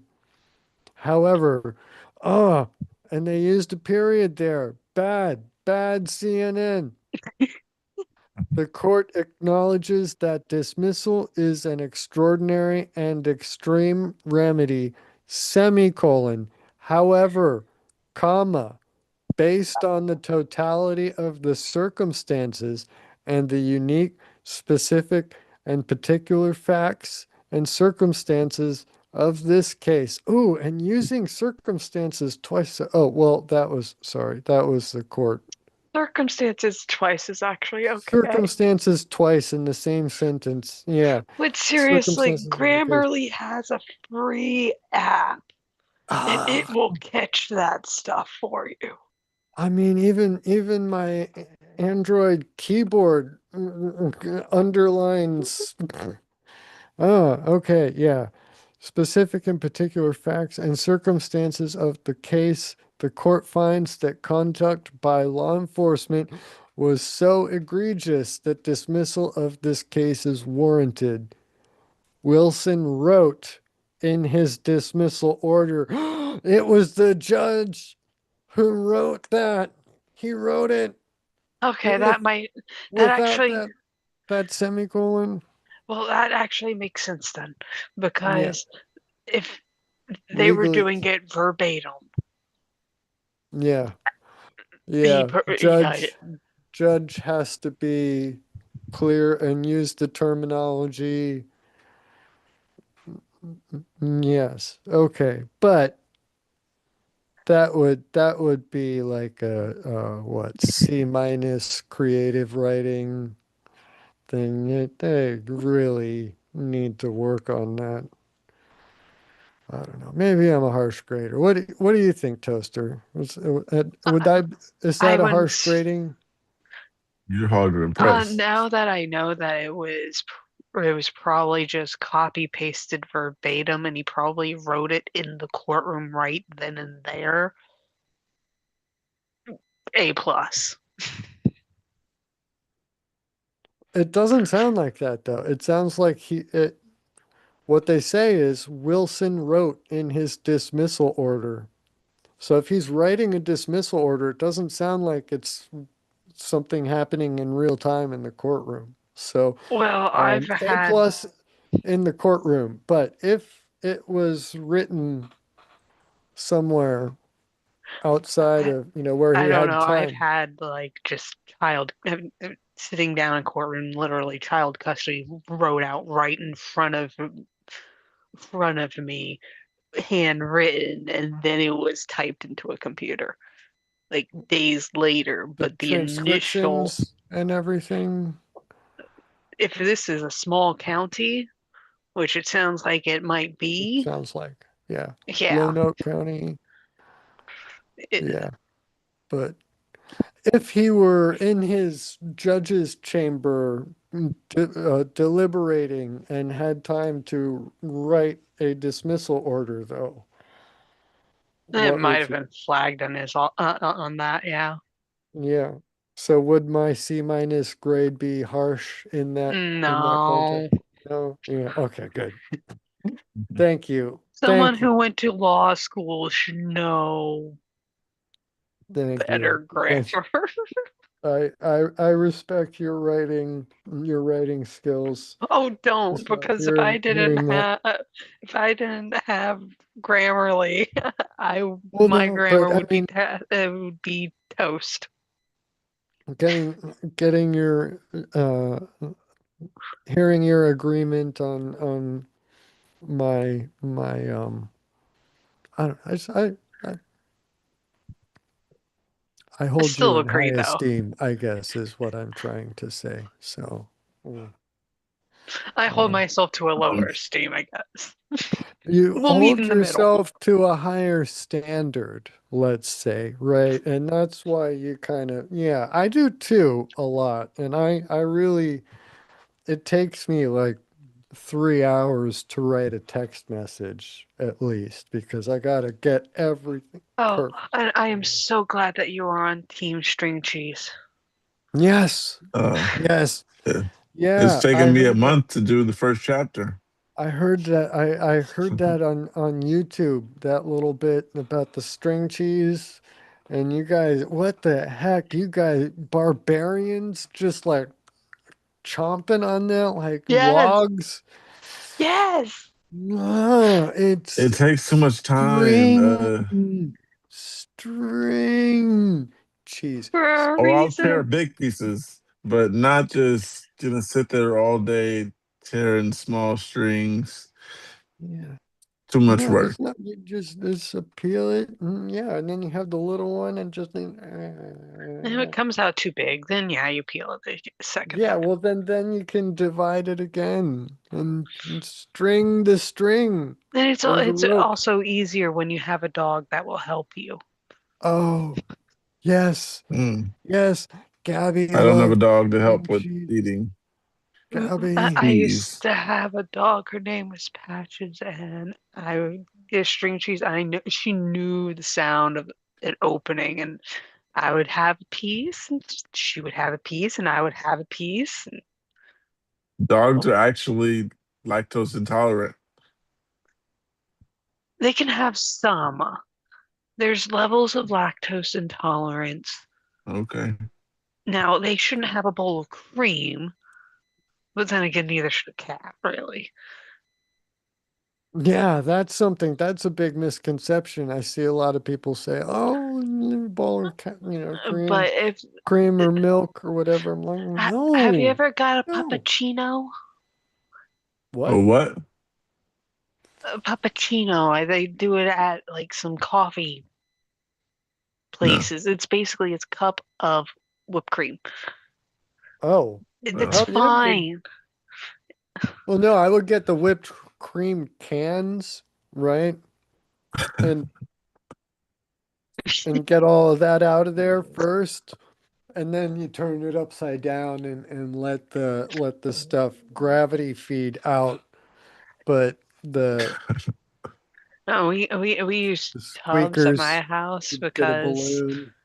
at the end of it, the tubs make good little containers for, leftovers.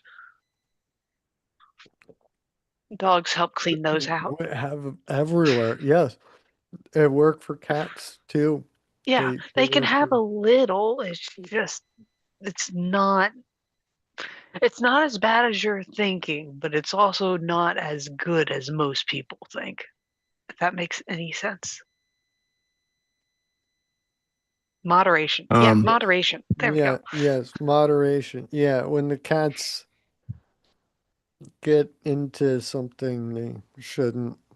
Yeah, Poofy doesn't discern. She will get into if it's something she's not allowed to get to, she will want it even if it's bad for her. And um there we yes, go. uh Uh, cats can fart. Yes, they do. I Yeah, know. cats can fart. And lactose intolerance is the reason. Yeah, Poofy's gotten into some creamy stuff at one and point in stunk up time, the bedroom on a couple mm, occasions. You know, it's uh, I keep the cats in the bedroom overnight, all night, and just me and two of them. It's like hot boxing the room, but way less fun. Yeah. And of course, with everything, there's levels of lactose intolerance. You have me, I'm lactose intolerant. I'll just go to the bathroom quickly. And then you have my dad, who will be on the bed for hours. Yeah, So, I'm your no. yeah. dad. Actually, I'm kind of in between that. It's cut My out. yeah, my mother develops like breakouts, diverticulitis episodes, and is like out for days, and then she has to have like liquid only diet for weeks after that and stuff if something sets it off. So yeah, And I mean it's there's also other issues going on, but that, those things can be set off by yeah. the lactose intolerance kind of just tipping over the edge there. That's So why I drink almond milk now. And yeah, and there's different types. There's some like I can't do straight milk, but I can use milk in cooking. It's weird. Yeah, I have can do people almond milk. always been this sensitive to it? Is it Yeah. something that, because like why is there so many lactose intolerant people? Had I think ancient people had lactose intolerance in the same way? And if not, then why? What's different? Is it their cows? Is it them? uh, Is there some, because, there's genetic mutations build up, accumulate over time. Has there been some damage to the maybe theirs human were genome? fresh. So Huh? theirs was really, really fresh. Ours has to go through shops and all that stuff and get cut by companies, and they stay in farms Homogenized of and they stay in pasteurized. farms all together, crowded with each other. Their Yeah. cows were just free roaming. They probably shot them with an arrow from afar. And Takes a lot more than an arrow from afar to take down a cow. They're hard well, to kill. yeah, You know how big a cow Plus, is? they're used to people. You don't need to go from afar. If they're your cows, you just walk right up to it and it's And like, you take hey, it to the slaughter yeah, shed. yeah. oh, And then just, yeah, I mean, depending on the culture, it might be different, right? Kosher laws have specific I don't know. I still think it's a pres cut. Yeah. prescribed, like it has to be cut a certain way, I think. To Very l- sharp blade. the least pain to the animal. Yeah. Which Headshot. is absolutely, I mean, it's incredible. I love that. It's wonderful. Least pain to the animal as possible. Like, I wish factory slaughterhouses had a similar sort of. philosophy. And it Um, is as possible, and that means in the moment.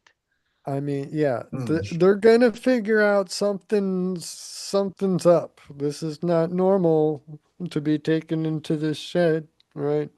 And isn't it supposed to be a rabbi who Um, or it's like supposed to blesses it or blesses the process, I think. yeah. mm. And the But cows isn't aren't it used to seeing rabbis blessing Them. things around, are they? I people don't bless know. them before And I they eat can't them? remember if it's while they're still alive or after. It's I They don't I'm bless know. it not a before they rabbi. eat it as I'm well. just Jewish.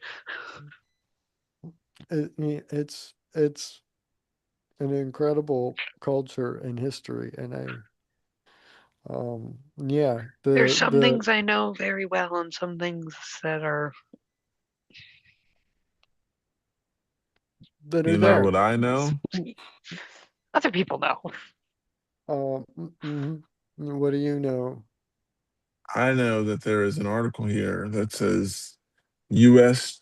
charges 11 for alleged sham marriage scheme to help Chinese nationals gain green cards.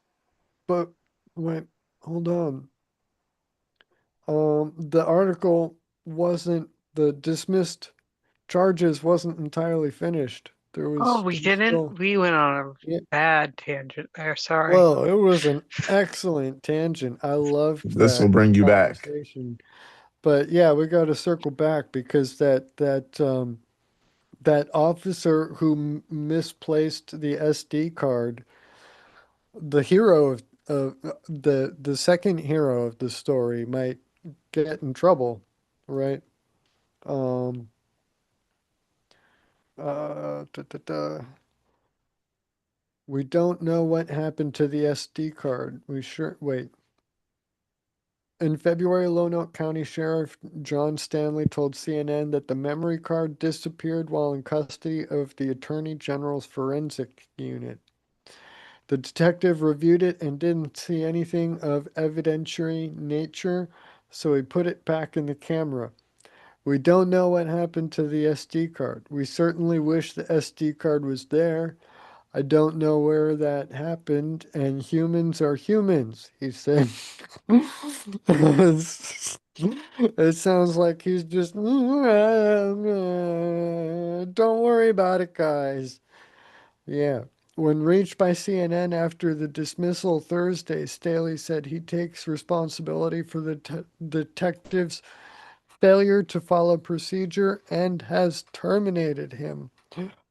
Ah, okay. I believe in accountability. I can't speak on what the judge said or his feelings, he told CNN. I can tell you that I agree.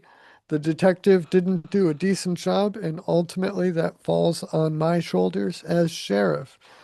In an unexpected twist, Spencer announced last fall that he was running for sheriff against the incumbent whose deputies arrested him.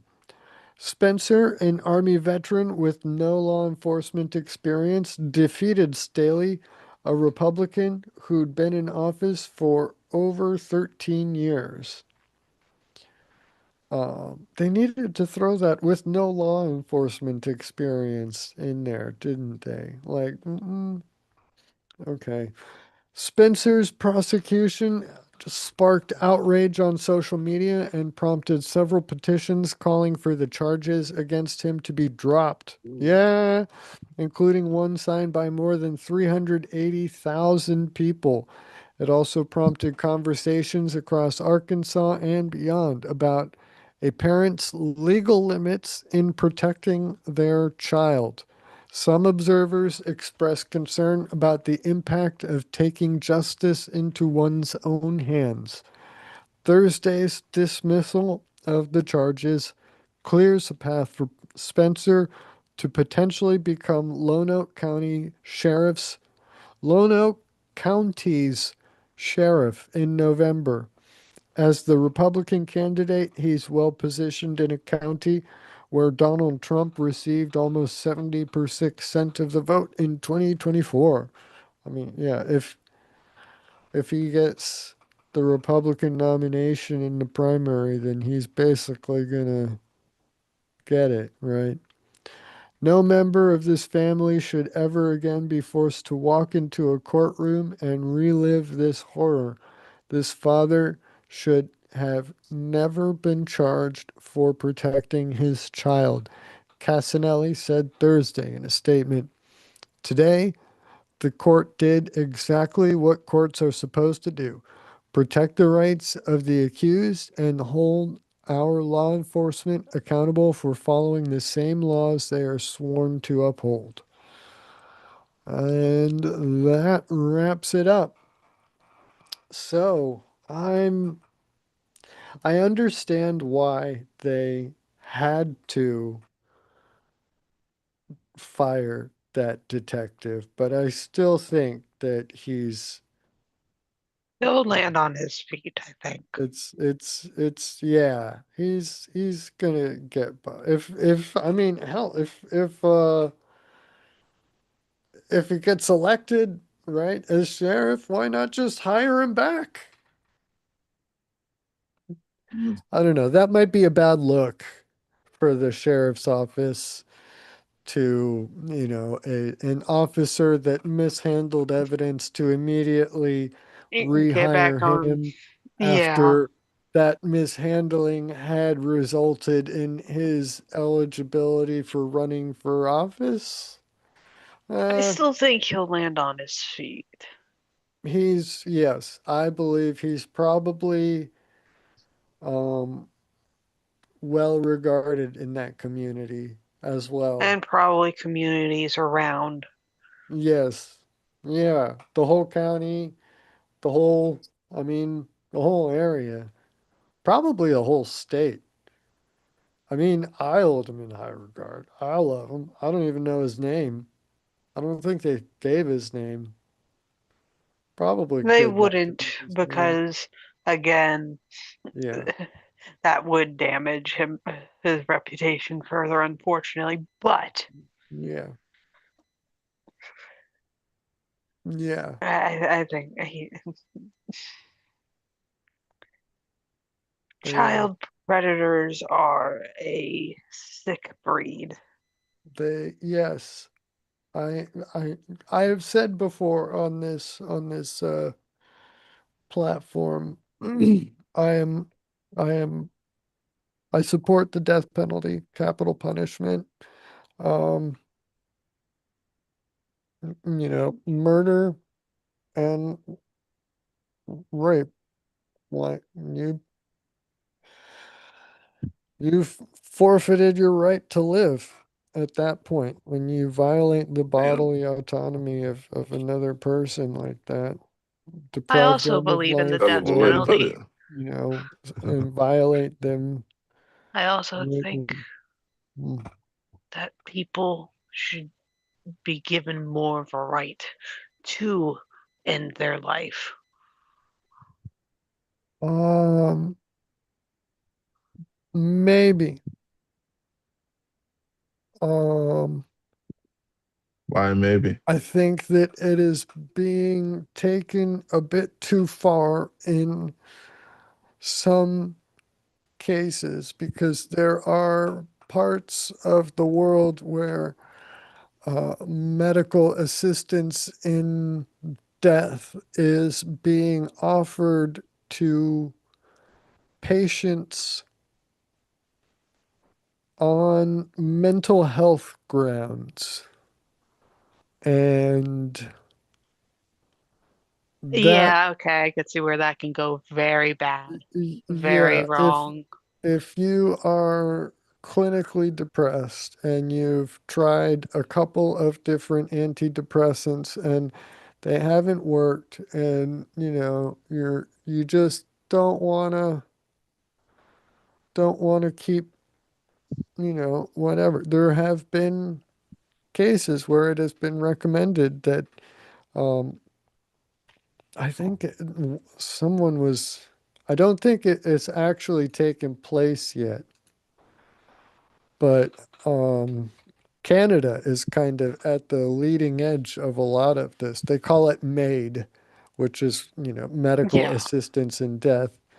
Uh, but something that is not being talked about, something underneath, behind the scenes in Canada, is they have socialized healthcare over there. It's all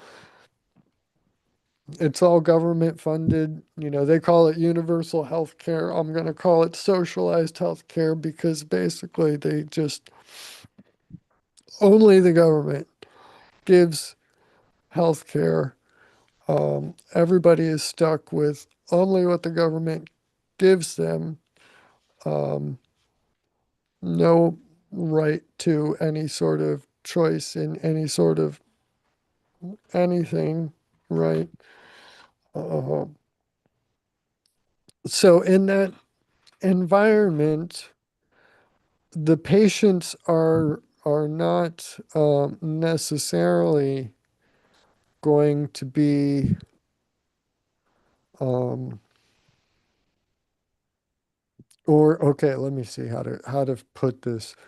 Uh, the patient's well-being is not necessarily going to be the variable that a high-level um, organization operator would be looking to maximize when they're considering the system as a whole.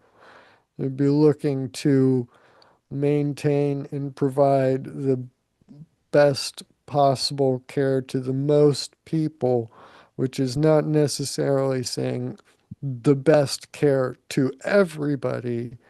There's a very subtle but important difference there, right? If you're looking at the system overall, everybody, and taking that and say, we want to give that the best possible care versus we want to give this person the best possible care, this person the best possible care, this person the best possible care, because not every individual needs the same amount of care. But in a single payer um, healthcare system like that, um, ongoing mental health problems and therapy with psychiatrists on, at a continuing basis. What people in America would demonize as capitalists maximizing profit, up there in Canada in a socialized system, they would see as um, maximized expenses that are just ongoing, that, unlike the rest of the population, the healthy population who don't have mental health problems, these people are costing more and more and more. They're a continuous expense. Um, there is, yeah, long story short, there is a financial incentive in such a system to push mentally unwell individuals to take the option to accept medical assistance in death to reduce the burden on the overall healthcare system and maximize the best possible care for the most possible people. Um, I'm sorry, because my mind travels in circles and triangles. Are you talking about a country in which they're pushing people with mental health to die so for so that they population don't control? so that they don't have to keep paying for For ongoing population. mental health. Give me a moment. I need to write this down. It's happening in Canada. It's not Oh wow. necessarily for population control per se. That's not the explicit set out goal, but a um, a universal healthcare system that then takes on the further step of allowing medical euthanasia, right? Which is, there are certain gray areas there, and they'll take those gray areas and push them forward and forward, blur the lines until, well, what about mental health, right? Um, and once you get to mental health problems, mental health is expensive, it's ongoing, it's in many cases lifelong. It's a problem. It's a crisis in the United States. There's no reason to think that it would be any better in Canada. But they have only the government healthcare system to provide any assistance. Um, no, no choice in any matter or whatever. But choice even isn't a factor in this case. The government would, and this is not to say that this is intentionally being done and or intentionally being viewed this way, but economically speaking, a single payer healthcare system would view long-term ongoing um, medical health expenses to be a burden. And so pushing for euthanasia of those individuals is a cost saving method, a cost saving endeavor.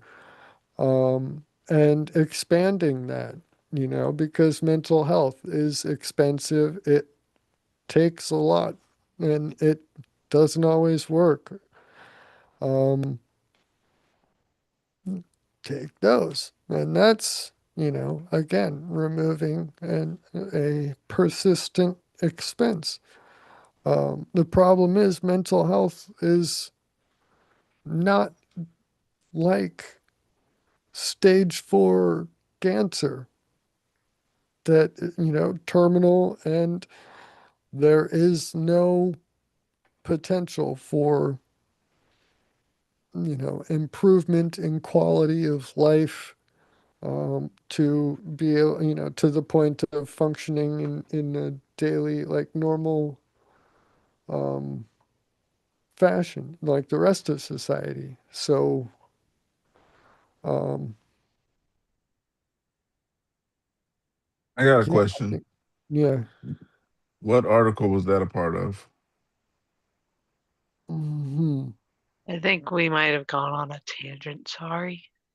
I I think believe that so. was a tangent off of the murder case, Oh, okay. Because but and then I just put an article about it in the chat mm, if you wanted to talk about it. um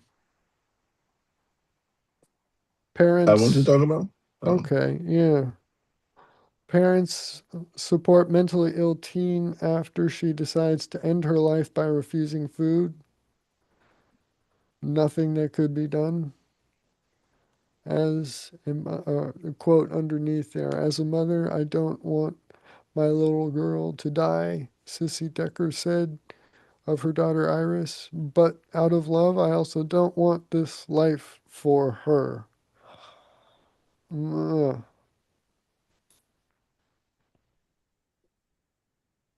Okay.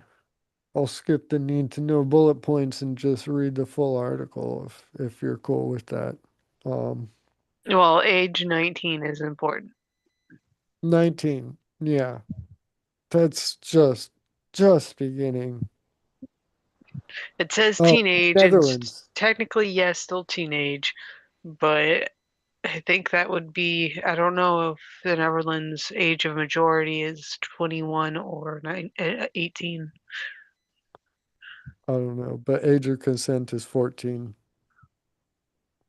So, um, Holland for you. A teenager ended her own life after years of debilitating depression. Now her parents are opening up about respecting her decision despite their personal feelings and being by her side when she died. Oh my gosh, they let her ultimately starve. Yeah, Iris ultimately ended her life by starving herself of a practice called voluntarily stopping eating or drinking with her parents by her side. Bad parents. Iris Decker, a 19-year-old from the Netherlands, started experiencing symptoms like chronic pain and depression in her early teens. She pushed through her struggles by relying on painkillers, antidepressants, school counseling, and cognitive behavioral therapy. Her parents, Omar and Sissy Decker, told the Free Press that their family had a history of mental health struggles, but Iris's depression was something they'd never seen before. She reportedly suffered from functional neurological disorder associated with severe psychological distress and depression. Functional neurological disorder. It's PNES, Okay, functional seizures. That's why it sounds familiar. okay. Yeah, I'm like, what is that's gotta be okay. Severe psychological distress and depression. Yeah. She experienced symptoms like paralysis, seizures, chronic pain, and more. She should have joined one of our Zooms. Iris even spent more than 2 years in a wheelchair after a seizure left her unable to walk. Wow. Sissy, a former forensic nurse, said her daughter's eyes looked, quote, empty, while Omar described it as a black hole of depression. By age 15, Iris had attempted suicide twice, both times being found at home by her father, a former psychiatric nurse who now teaches nursing. As a concerned mother, Sissy cautiously asked what she could do to help her.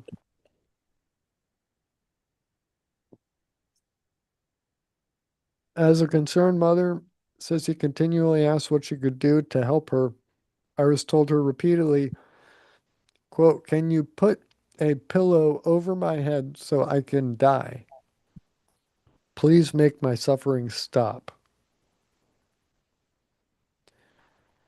In October 2022, Iris, then 16, applied for voluntary euthanasia when a medical professional ends a person's life at their request. The procedure became legal in the Netherlands in April 2002.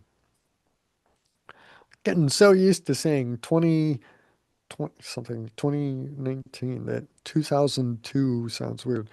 2002 doesn't sound right, does it?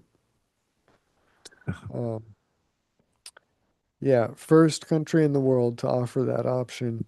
According to the government's website, minors can request euthanasia from the age of 12 as long as they're capable of assessing and understanding what's best for them. They're not. 12-year-olds, children ages 12 to 15 require parental or guardian consent. For minors who are 16 or 17, parents or guardians must be consulted in the decision making process, but their consent is not required. Hmm.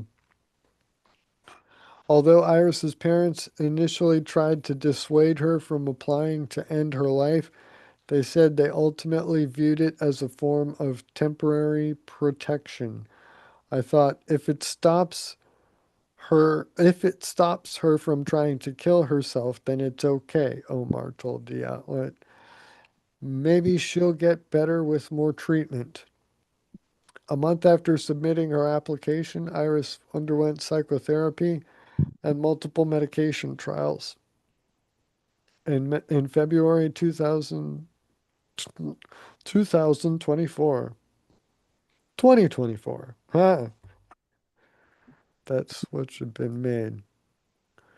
She had an in-person consultation with a psychiatrist at the euthanasia clinic where she reportedly described self-harm and spiral thinking. Every day is a struggle, Iris said during the session per the outlet. The euthanasia clinic documented a quote, persistent euthanasia wish and quote, high levels of suffering, according to the Free Press, which obtained Iris's medical record. How did they get her medical records? Additionally, they noted that she did not respond sufficiently to treatment. They exhaust treatment options. How do they define sufficiently? Oh. After her evaluation, Iris continued to seek treatment on her own. She underwent 16 rounds of ketamine treatment and 18 rounds of electroconvulsive therapy. Um,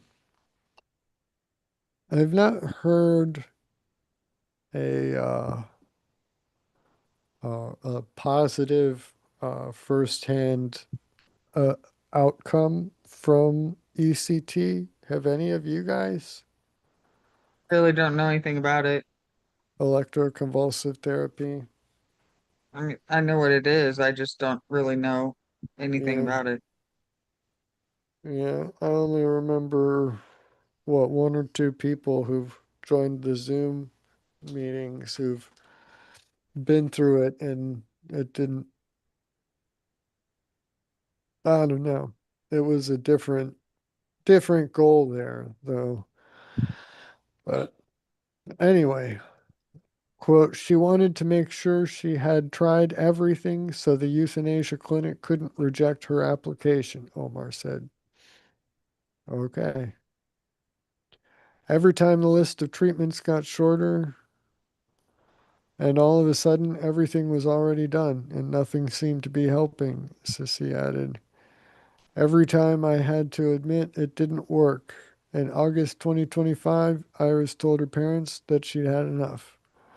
I don't feel any difference, she said. The Free Press reports. I still have the wish to die. It's not going to get any better for me. It's not going to get better for me. I've had everything, she continued. I've had a good life. I have good friends. I have loving parents. I worked in a bakery when I was 14. It was the best job I've ever had.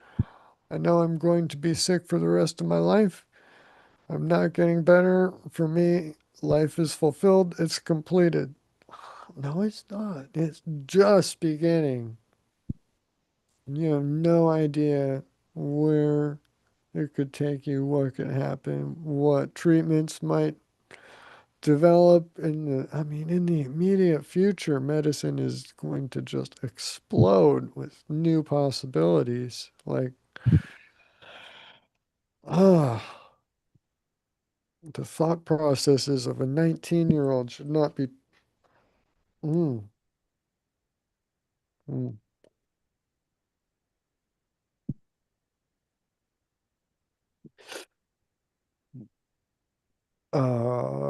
By December 2025, Iris had not heard back from the euthanasia clinic about approval. So instead, she decided to end her life using the voluntarily stopping eating or drinking practice, also known as VSED. According to nonprofit Compassion and Choices, which provides resources, training, and support for those navigating end of life healthcare, VSED is, quote, when a mentally capable individual decides to control their own dying by making a conscious decision to refuse foods and fluids of any kind. Quote, I don't want to go through another summer, Iris told her father.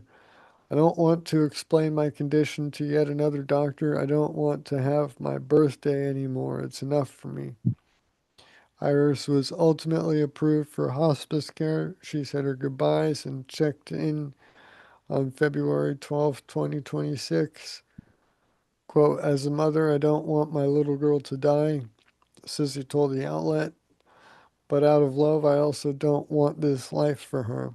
While in hospice, Omar explained that his daughter was at peace and, quote, you could see the color come back into her eyes. I saw her laugh for the first time in 4 years. She wanted to hug and cuddle with us. We were no longer her caregivers. For the first time in years, we were just her parents again. It was beautiful. Without food or fluids, Iris's condition worsened and her body started to shut down. Her family and her doctor later agreed that she'd reached a point where she could begin palliative sedation. Iris's parents said she gave her doctor a high five after making the decision. Omar admitted that it was devastating watching his little girl fade away, but he and Sissy remained supportive. Uh, quote, I don't want her to leave this world, he told the outlet, but if I stopped her from dying, it would be, it would only be for my own ego and not for her. The doctors had already told us there was nothing that could be done. In my heart, as a father and also as a nurse, I was thinking, I have to do something, he said. And at the same time, I knew, no, this is not what she wants. Or I knew, no, this is what she wants. Although Iris could no longer speak or respond, Omar said he saw a smile on his daughter's face in her final moments. When with her parents at her bedside, Iris died on March 1st, 5 days before her 20th birthday. She looked so happy, she said. I couldn't give her more love than letting her go. I think they could have given her more love by encouraging her, convincing her not to. I don't think anything could have. Mm,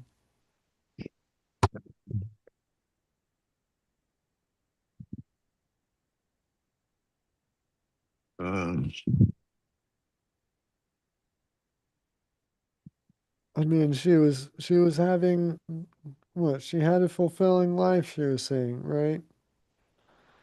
Worked as I a don't. she had I don't think they should be able to do that at that young. she had friends, she had a job, she had this and that, and she was, she said that's fulfilled, very happy. Well, it doesn't while sound being like whatever severely suicidal and in tremendous amounts of pain. right. She needed more support that she wasn't getting, and Sounds they like she just was allowed getting her. support. She was getting all kinds of support and had tried all the treatments She available to was her. getting she was getting Oh, okay. I'm medical sorry. I didn't hear that procedures. I part. don't think I don't know. I don't think she was uh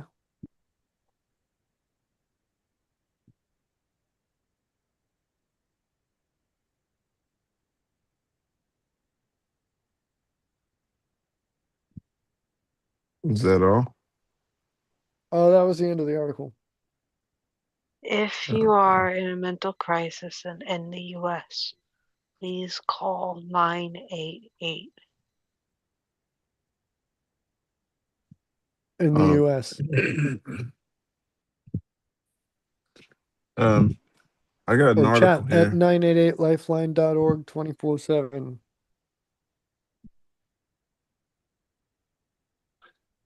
I got an article here about it says people shout in quotes "Seagull eater" at me on the street after far right lies. Well, no, I A want to go About back to what? Muslim, the other one real quick. What? I People? think it would have been kinder to let her euthanize herself than starve herself. oh yeah, euthanized over starve. She was bound and determined to die by whatever means she had to use. Yeah. I take back my statement from earlier. I'm with her. She shouldn't. I don't know.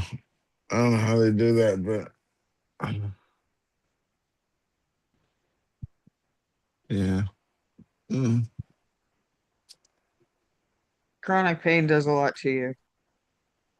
Till you live with it for years, you don't know the suffering that's involved. I have Oh man. fibromyalgia. I know what chronic pain feels like. Yeah. I'm not saying you don't. I'm just saying that I'm just the telling you that severity I of do. chronic pain, the Yeah, severity of chronic pain can very much affect you. yeah. Yeah. But that doesn't mean that you I can't don't know. still have a fulfilling life.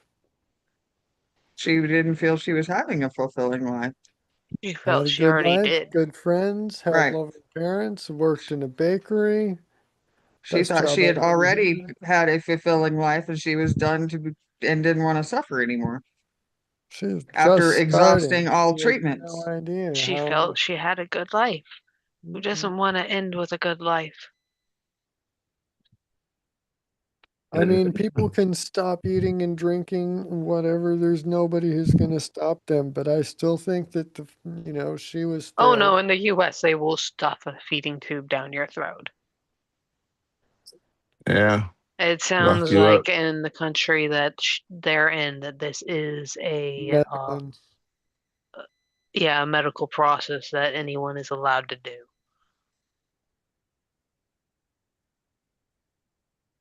Since she was um admitted into hospice, US, they will stuff a feeding tube down your throat. Hmm.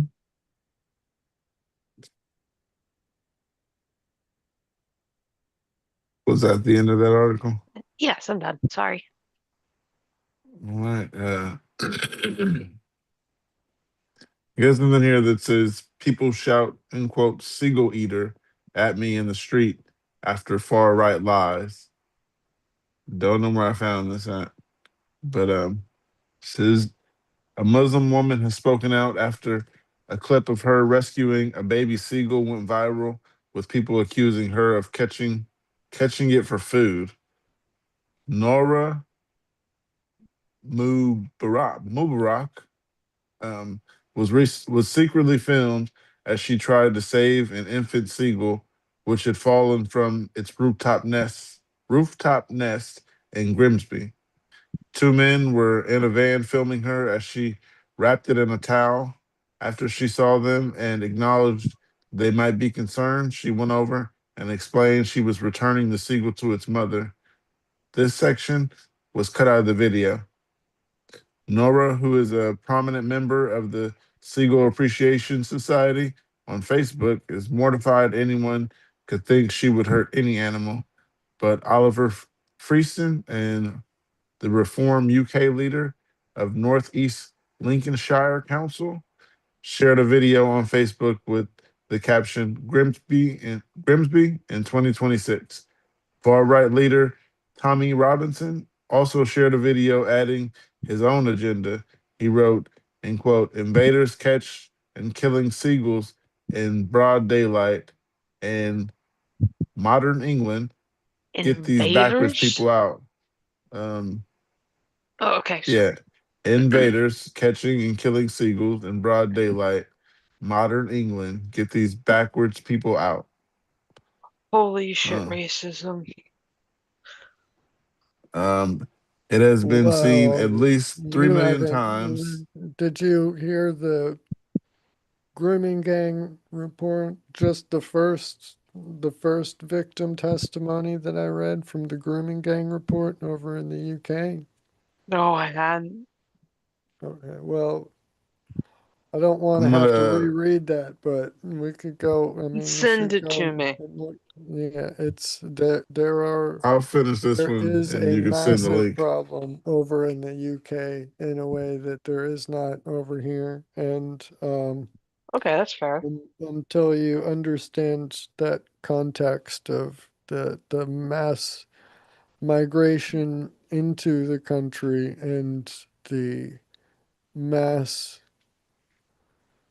Um, well, I You don't are correct. Context know. does matter There's here. yes. Yeah, I've heard about it. I've heard about these things that are going on, but got to finish this article. Um, says it has been seen at least 3 million times now. Nora fears for the safety of other women in traditional Islamic dress in Grimsby. Even if I wear a mask, people can tell who I am. She told Metro. End quote. When I go out, people stare and sometimes they say things. They shout, "I'm barbaric," that I'm a savage, that I'm a seagull eater. But even if I wear a mask, people can tell who I am. They don't like the way I look. What what I wear, and this is why they publish lies about me. For me, anyone who hurts an animal cannot be trusted. This is sick. On the rescue, she said, end quote, I didn't want to leave him. He couldn't fly high to the top of the building. People said I should leave him, but I couldn't tell the mom was crying.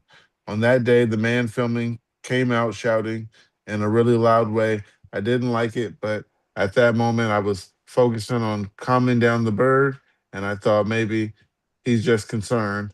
So I didn't explain to him afterwards. End quote. I'm helping him. I'm worried it will be hit by a car. They know I'm doing something, but they know I'm doing something good, but they cut that out. They lied about me and posted it and it went viral on Tommy Robinson not deleting his post despite being corrected in community notes. She said, he is corrupted and keeps lying about Muslims. For me, he can keep the video up because at least people know he is a liar. He wants to stir down division.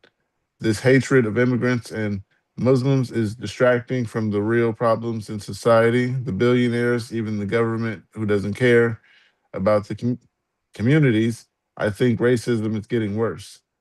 But for now, the most important thing to Nora is that the seagull is safe and reunited with his mother after a kind neighbor took him back to the nest with a ladder of squawks of joy from the mom.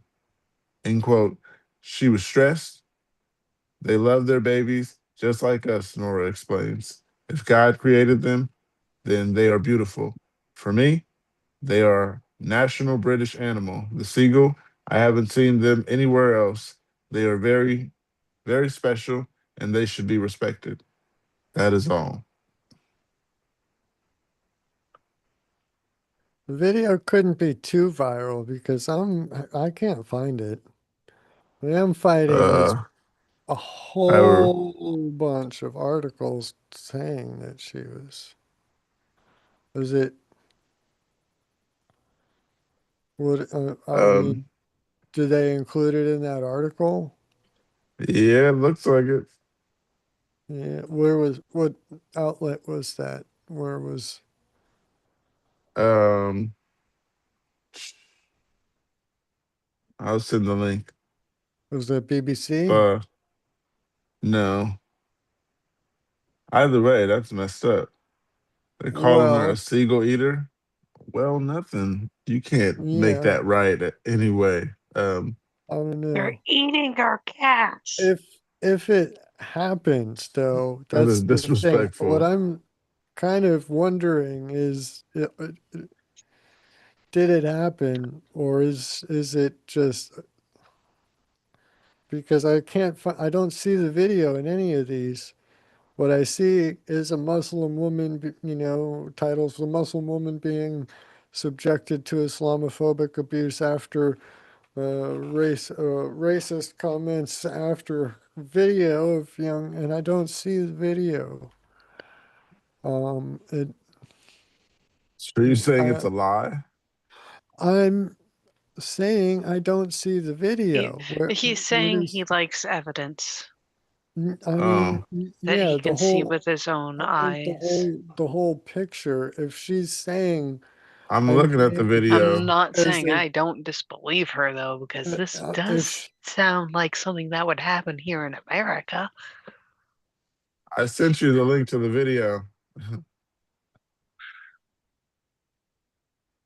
Oh, a while ago. I thought you guys. I said I sent the well. article. Um, No, no ads. No, go away. Uh, block. No, it won't let me yeah. view it So without ads. either way, that's messed up. They're doing this to her, and like Toaster said, racism at its finest. Mm. Uh, do people eat seagull? Is that what they were getting at? Because I don't know if that's an animal that people eat, but Probably the same amount of people who eat cats here in okay. America. Uh, Just anyone get that reference? uh, Okay. Thank you. Andrea's nodding.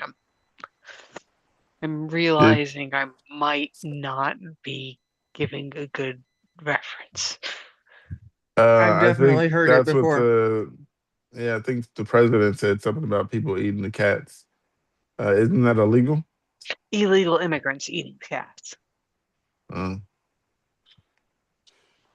hey, that's messed Okay, so up. that But video in that article, if you watch it, it shows a woman in a hijab and she's got a seagull in her hand, something that's kind of sort of struggling, and the guy holding the camera is like confused and not sure what's going on and said it looks like she's got it. And then it cuts to a closer up, a guy on a ladder climbing up onto the roof, and you hear a seagull, and he puts it up on top of a chimney area, something. And she's saying, be careful, don't fall. And he gets it up there, and she says, "Oh, wonderful, thank God," and and concerned for his safety.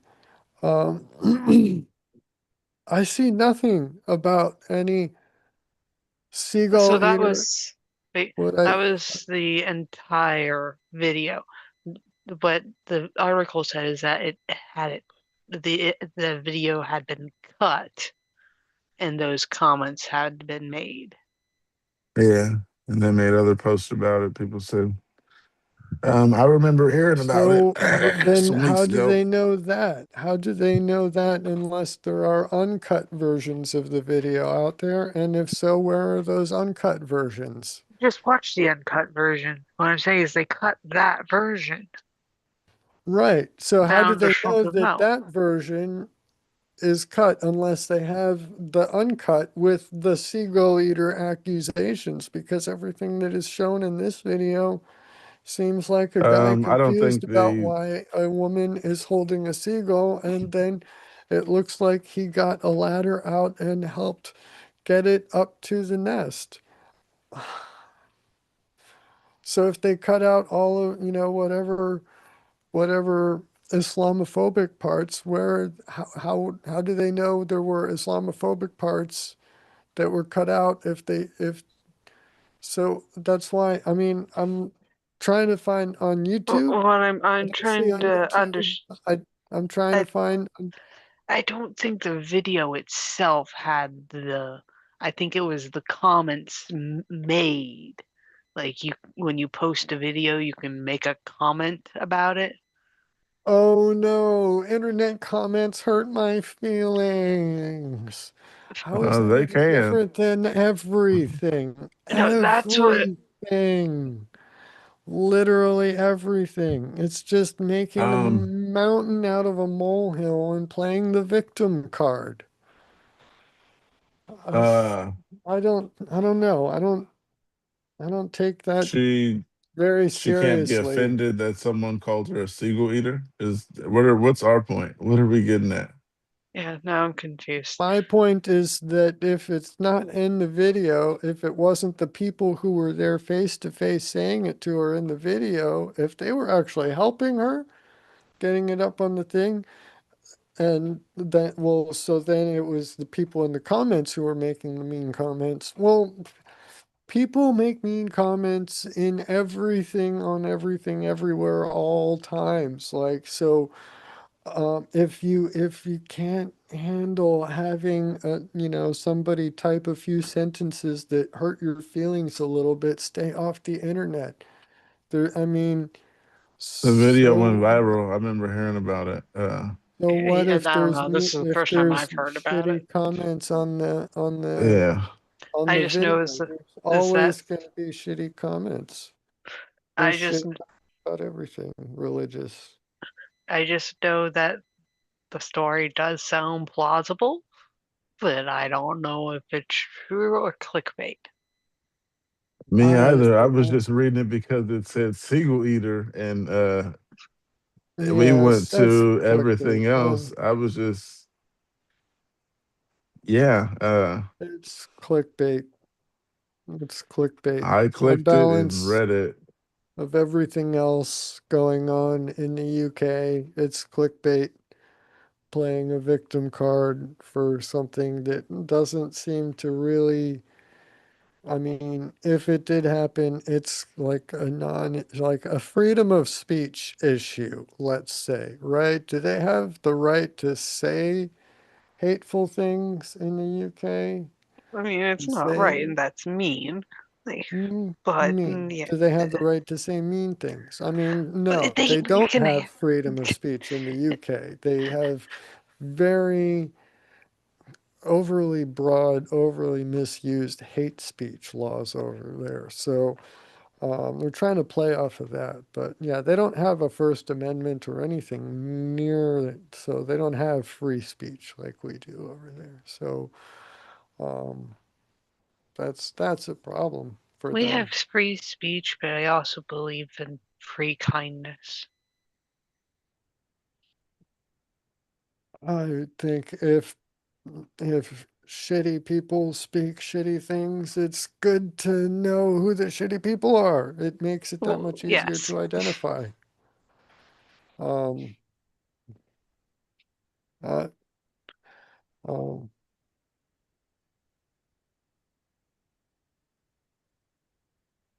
Um, I got another yeah, article here. people shout seagull eater at me in the street after far right lies. So it's a woman saying that things are being said to her. Well, let's go to the next That's the article. story. I That's think, the headline. I think this was a. A woman says mean things are being said. My reason for reading that one was Seagull Seagull Eater. eater That's the is a part that I caught. We did pretty, not yeah. have to go into the political parts of this. I just wanted to Mhm. figure out why they were calling her Seagull Eater. Let's not I got to go that. into the political part of this. Yeah, we figured out Well, why she said political why part they of said it. Seagull Eater. Um, but I got an article here that says dad's heartbreaking final moments with 12-year-old son as 12-year-old charged in fatal Fresno shooting. In quote, it was too late already. And Fresno is like 20 miles from me. That's why I read this one. It says a grieving California father is recounting the heartbreaking final moments he spent holding his dying son after he was gunned down in a shooting allegedly involving a pack of minors. Vernon, in quote, West Lancaster and his son, Eric Lancaster, 53 years old, were both shot on the 800 block of Crane Street in Bakersfield mid July. But while West survived, his son died. Seeing my son go down and seeing his fixed eyes, that is something I will never forget. His eyes were just fixed, West told KGET News. West said he desperately reached out for his son after he was shot, keeping him alive. End quote. When my son fell, I reached over as hard as I could and tried to hold my hand and tell him to stay with us, saying, "Stay with us." It was too late. It was too late already, he also told ABC 23. These juveniles, ages 12, 13, and 16, were arrested in connection with the shooting and charged with murder, attempted murder, conspiracy, and participation in criminal street gang, according to Kern County Sheriff's Office. Three suspected the three suspects are accused of opening fire on a father and son, leaving Eric dead and Wes wounded. The Lancasters were minding their own business when a group of kids tried to steal the backpack from the son. Eric then attempted to flee with his bike and was shot. Wow. He got caught up in it randomly. It wasn't his fault. He didn't do anything. He didn't know these kids. Wes also said the 16-year-old was the first to be detained and was also arrested in connection with the unrelated investigation. The 12-year-old faces additional charges of 2 counts of assault and 2 counts of assault with a semi-automatic firearm and possession of a handgun by a minor, while 13-year-old was charged with assault and participating in a criminal street gang. That is all. Where are the parents? That's what I was thinking. These kids are young. Here is yeah. These are young. This is where mm, the gun safety has to be a requirement,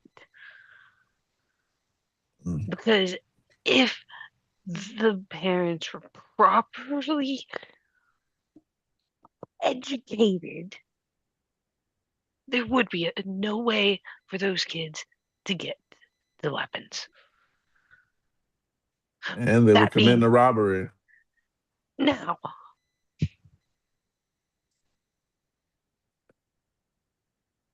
I think that's it. Yeah. The parents need to be charged. Yeah, the kids too. Like the Oh yeah, parents were charged in the school shooting, right? yeah.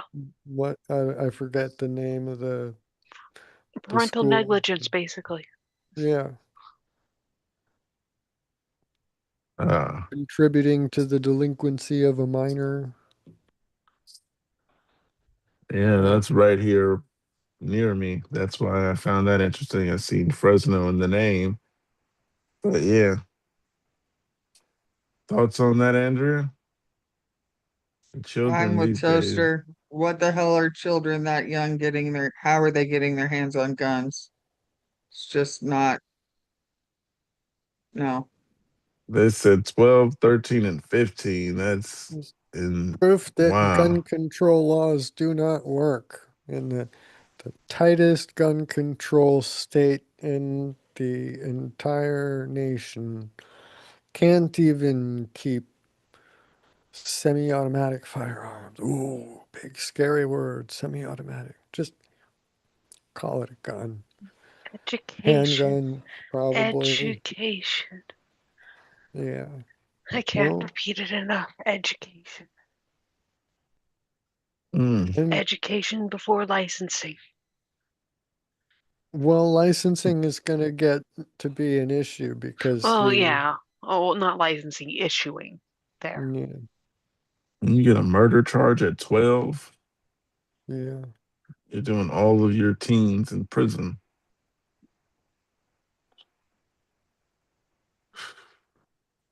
Was it Yeah. murder? The 12-year-old was murdered or was the Uh, murderer? Murderer. yeah, the 12-year-old was the murderer. Oh, I Uh, thought it was the 12-year-old kid got murdered for his No, backpack. from what I understand, um, the three kids, 12, 13, and 15, were the gang. And then you had the father, son who were robbed, with and the the son, son being sh- fatally shot. yeah, the son, I mean, the 12-year-old says he So also five faces people. additional charges, 2 counts of assaults with semi-automatic firearm and possession of a handgun by a minor. So the 12-year-old, he played a big part in this. It might have not been the murderer, but it Where doesn't does a matter. 12-year-old get a I'm not the gun? detective. Uh, I could play detective. I have a hat. you have a hat. Um, Want me to read one of these articles you posted in here, Mark? Oh, I don't know. I What don't have a malleon articles? today. Huh? I have until Jeffrey gets back from chess club. All right. Um, Got Got one about the California surrogate thing. Did we talk yeah. about that? California couple's surrogate gives birth in Texas after judge orders life-saving care. This will be an interesting one. Sounds like it. Yeah. A California couple's surrogate who went to Texas in an escalating dispute over treating a congenital heart condition gave birth Wednesday, a day after a judge in Dallas ordered life-sustaining care for the newborn. The child was receiving stabilizing care and scheduled to undergo surgery at a Texas hospital, according to an attorney for McKenna West. The surrogate mother, whose case has drawn widening national support from right to life groups and Republican officials. West was carrying the child for a California couple she has accused of wanting to end the pregnancy after the fetus was diagnosed with hypoplastic left heart syndrome, a life threatening heart condition. A judge on Tuesday ordered the child to receive life sustaining treatment after Republican Texas Attorney General Ken Paxton intervened in support of the surrogate. Quote, she has taken on great personal risk to herself, said Lincoln Davis Wilson, an attorney for West. The couple, Omar Ahmed and Nausheen Gilkar, have denied in court filings that they intended to refuse they intended to refuse surgery once the child was born. Lee Budner, an attorney for the couple, did not immediately return emails and phone messages seeking comment Wednesday. In a statement to the Texas Tribune, Budner said the baby was receiving medical care and accused West and Paxton of turning a family tragedy into, quote, political theater. Our client's only focus at this time is ensuring that their baby receives the medical care he vitally needs and that they, as his parents, are able to spend every precious moment they can with him, Budner said. Hypoplastic left heart syndrome is a condition where the left side of the heart prevents normal blood flow.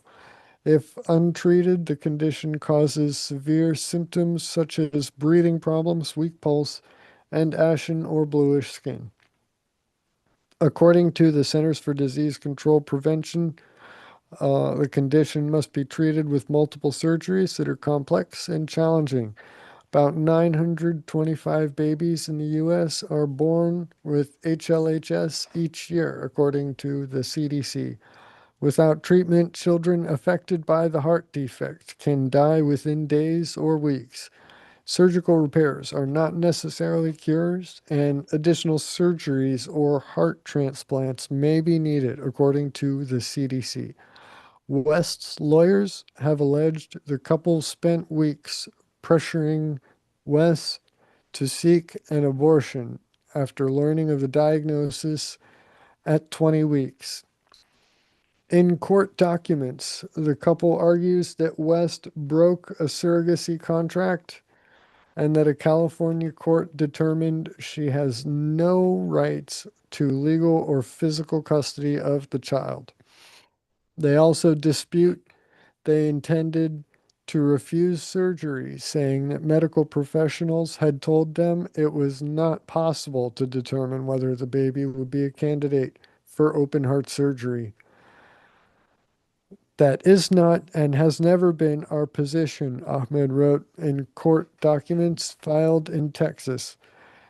Since, quote, since Miss West moved to Texas, we have consistently sought the opportunity to consult with physicians caring for our child to make informed medical decisions for him as his parents. West was not able to see or hold the child because of a temporary restraining order that was entered by the couple, according to Wilson. Yeah, that's shitty.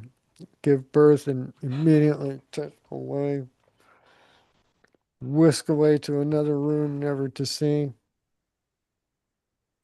It Uni- filed a contract. Yeah, didn't so Universe, the real parents, not the surrogate woman, the real parents, they wanted her to get biological. an abortion, right? The biologicals. Yes. Supposedly. It continues on. There's a couple more paragraphs here, but uh, Oh, go ahead. yes, they wanted to kill the baby. Allegedly. They wanted to kill the child. University of Get an Texas abortion. law professor. They wanted to kill the child. At 20 weeks, it would have been viable. University of Texas Law School professor Rachel Rebouche, who specializes in reproductive law, said disputes like this one are rare. Contracts usually include language where parents and surrogates agree on issues of medical care and when or how to end a pregnancy, but she said, quote, those are aspirational, not enforceable in court. Texas law gives parents the rights to make decisions about medical care, but they don't have the right to deny care in a manner that amounts to medical abuse or neglect, Rebouche said. She said Texas courts have extensive powers to issue orders in the best interest of the child, Rebouche said. There is case law in Texas that supports intervention if there is a possibility of denying life saving care once born for a child in medical need, she said. Uh, that's the end of the article. So So they she still was took the she was baby a surrogate after. parent, huh? So they still took the child after they told her to have an abortion. What was the reason for taking the child if you didn't want it in the first place? I don't Well, think see, that it's they it's took they it took the child away from her. I don't think that they took custody of the child. They just kept it away from her. well, Mm. the surrogate mother is alleging that they wanted to terminate the pregnancy, but the people are saying that's not true, and they were consulting other doctors to try and find to get No, medical advice. they never Yeah, I said that did. they never said that it was not true that they wanted to terminate the pregnancy. They said it was never true that they intended to deny life-saving surgeries, which is why they wanted an abortion, right? Get the abortion Well, so that once you have the baby, you don't have to deal with you're not gonna denying. want to hear anything I have to say anyway, so I'm just gonna mute. Um, Okay, if I You understand. perhaps think you know what my opinions are, No, but you no, no, don't no, no. know I gotta why get you're not gonna I agree believe on timelines. what I the believe, do you? I'm getting timelines Mm, confused. yeah, what A lines woman is confused. she always, is yeah. an ideologue. She does not know why I believe what I believe, just that I am a man and I am white and I am single, and therefore I do not deserve to have an opinion. Well, Abortion has never impacted me, has it? And she doesn't know. She doesn't know how personal this issue is for me. And she won't listen when it comes up, when I try to bring it up in issues like this. This article is a perfect perfect way for me to share the How story of why I am so strongly anti-abortion. you can But she won't explain it, listen. and then I can explain mine. No, I don't. I want But I'm here. Andrea. I want Andrea to hear it, and she Oh, you won't. know she's still listening. I don't think she is. I don't think Um, so. Um, explain your reason. What was your reason for But I I want to forgot what you hear. I You can appreciate that, text but it to me later if you want. I'll talk with you guys off the air. I want Andrea to hear before she writes me off on this topic again, because she seems to think she has the moral high ground. Well, at this point, I'm just trying to get timelines confused. So you have surrogate and Mm, parents. Parents can't have the baby, so they're using the surrogates to have a correct. baby. mm, During not in well, yeah, inspection's a good word. During inspections, they learn that something might be wrong with the baby. And mm. think about abortion because deformities. Wait. No, I'm not that's done. not. I'm not. Mm. This is what I'm getting. Well, that's Then not they what continue.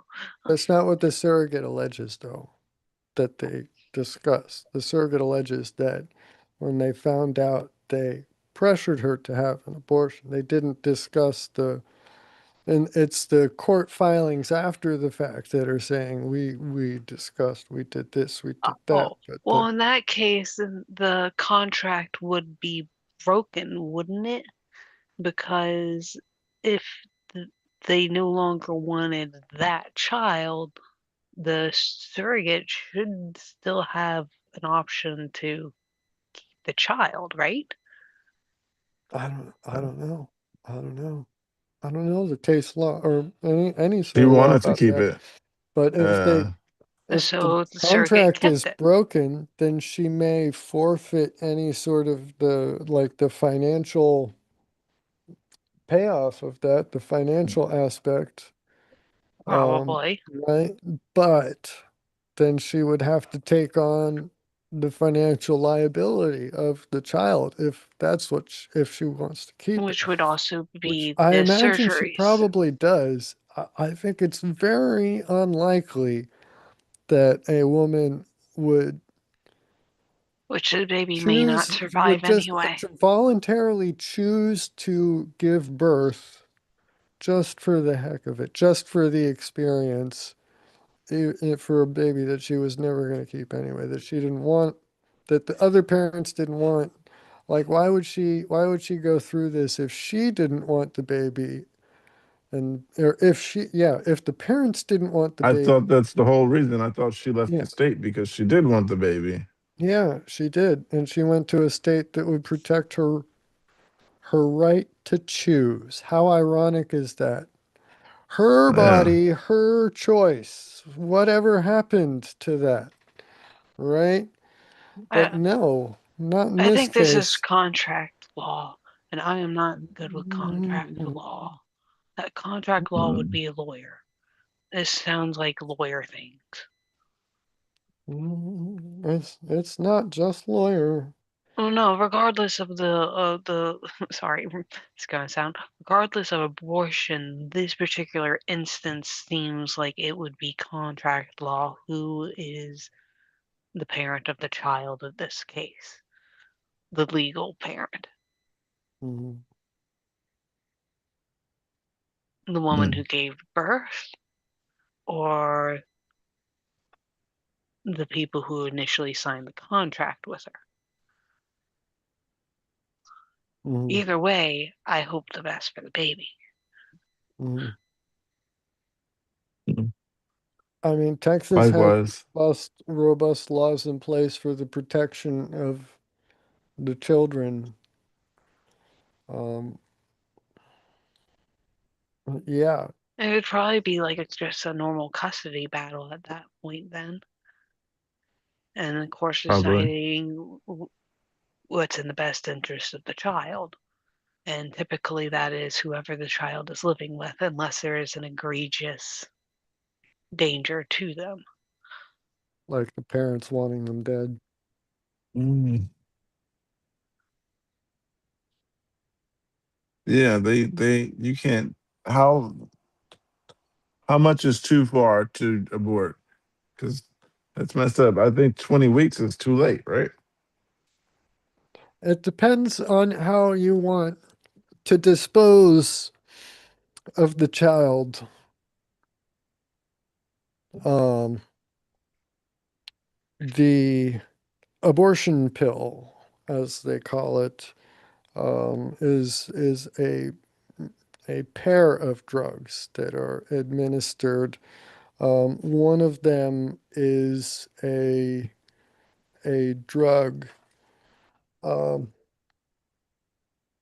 basically so dangerous that they only give it to uh, induce miscarriages. It caused women to miscarry so much that, hey, they found a use for it. We can use it to make miscarriages. So it's really tough on the woman's body there. And then the second drug given with it is a hormone intended to pass the remains out, flush it out. So really pretty difficult, pretty brutal on the body. Um, Early abortions, um, they this process is they dilate the cervix and then they insert a tube, they vacuum. It's about more than 5 times more powerful suction than a shop vac in the average homeowner's garage there. Um, and they suck the child out. This is so strong that it, in many cases, dismembers the body, sucks limb by limb off of a formed torso. The head often kind of clogs up the tube until the crank up the power and suck the brains through the soft forming skull. Um, Slurp up, suck all of the child's remains out of the That's the person uterus. who wants the abortion's fault. I mean, problem to That's deal with. that's the that's the early term abortions. Later term abortions, um, they well now they now have a process where they dilate the cervix and first insert a needle and administer a lethal injection to the baby because they had a problem where they started having failed late term abortions and they were realizing that they were You got to remember, most of those and late term abortions medically is only after 41 weeks. But most of those sure fine. are That due does to not wait, change. I'm not done. Are due to life danger to the mother. Not true. Not true. They're offered electively. Oh, they're always elective Yeah, you can too, say most. but That's they're not fine. going I don't to care if most whatever. It's still barbaric.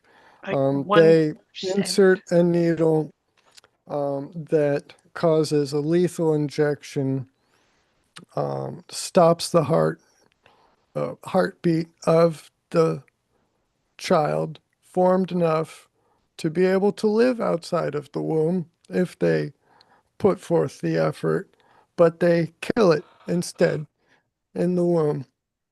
And then once dead, they start grabbing with forceps and dismembering and pulling out limb by limb.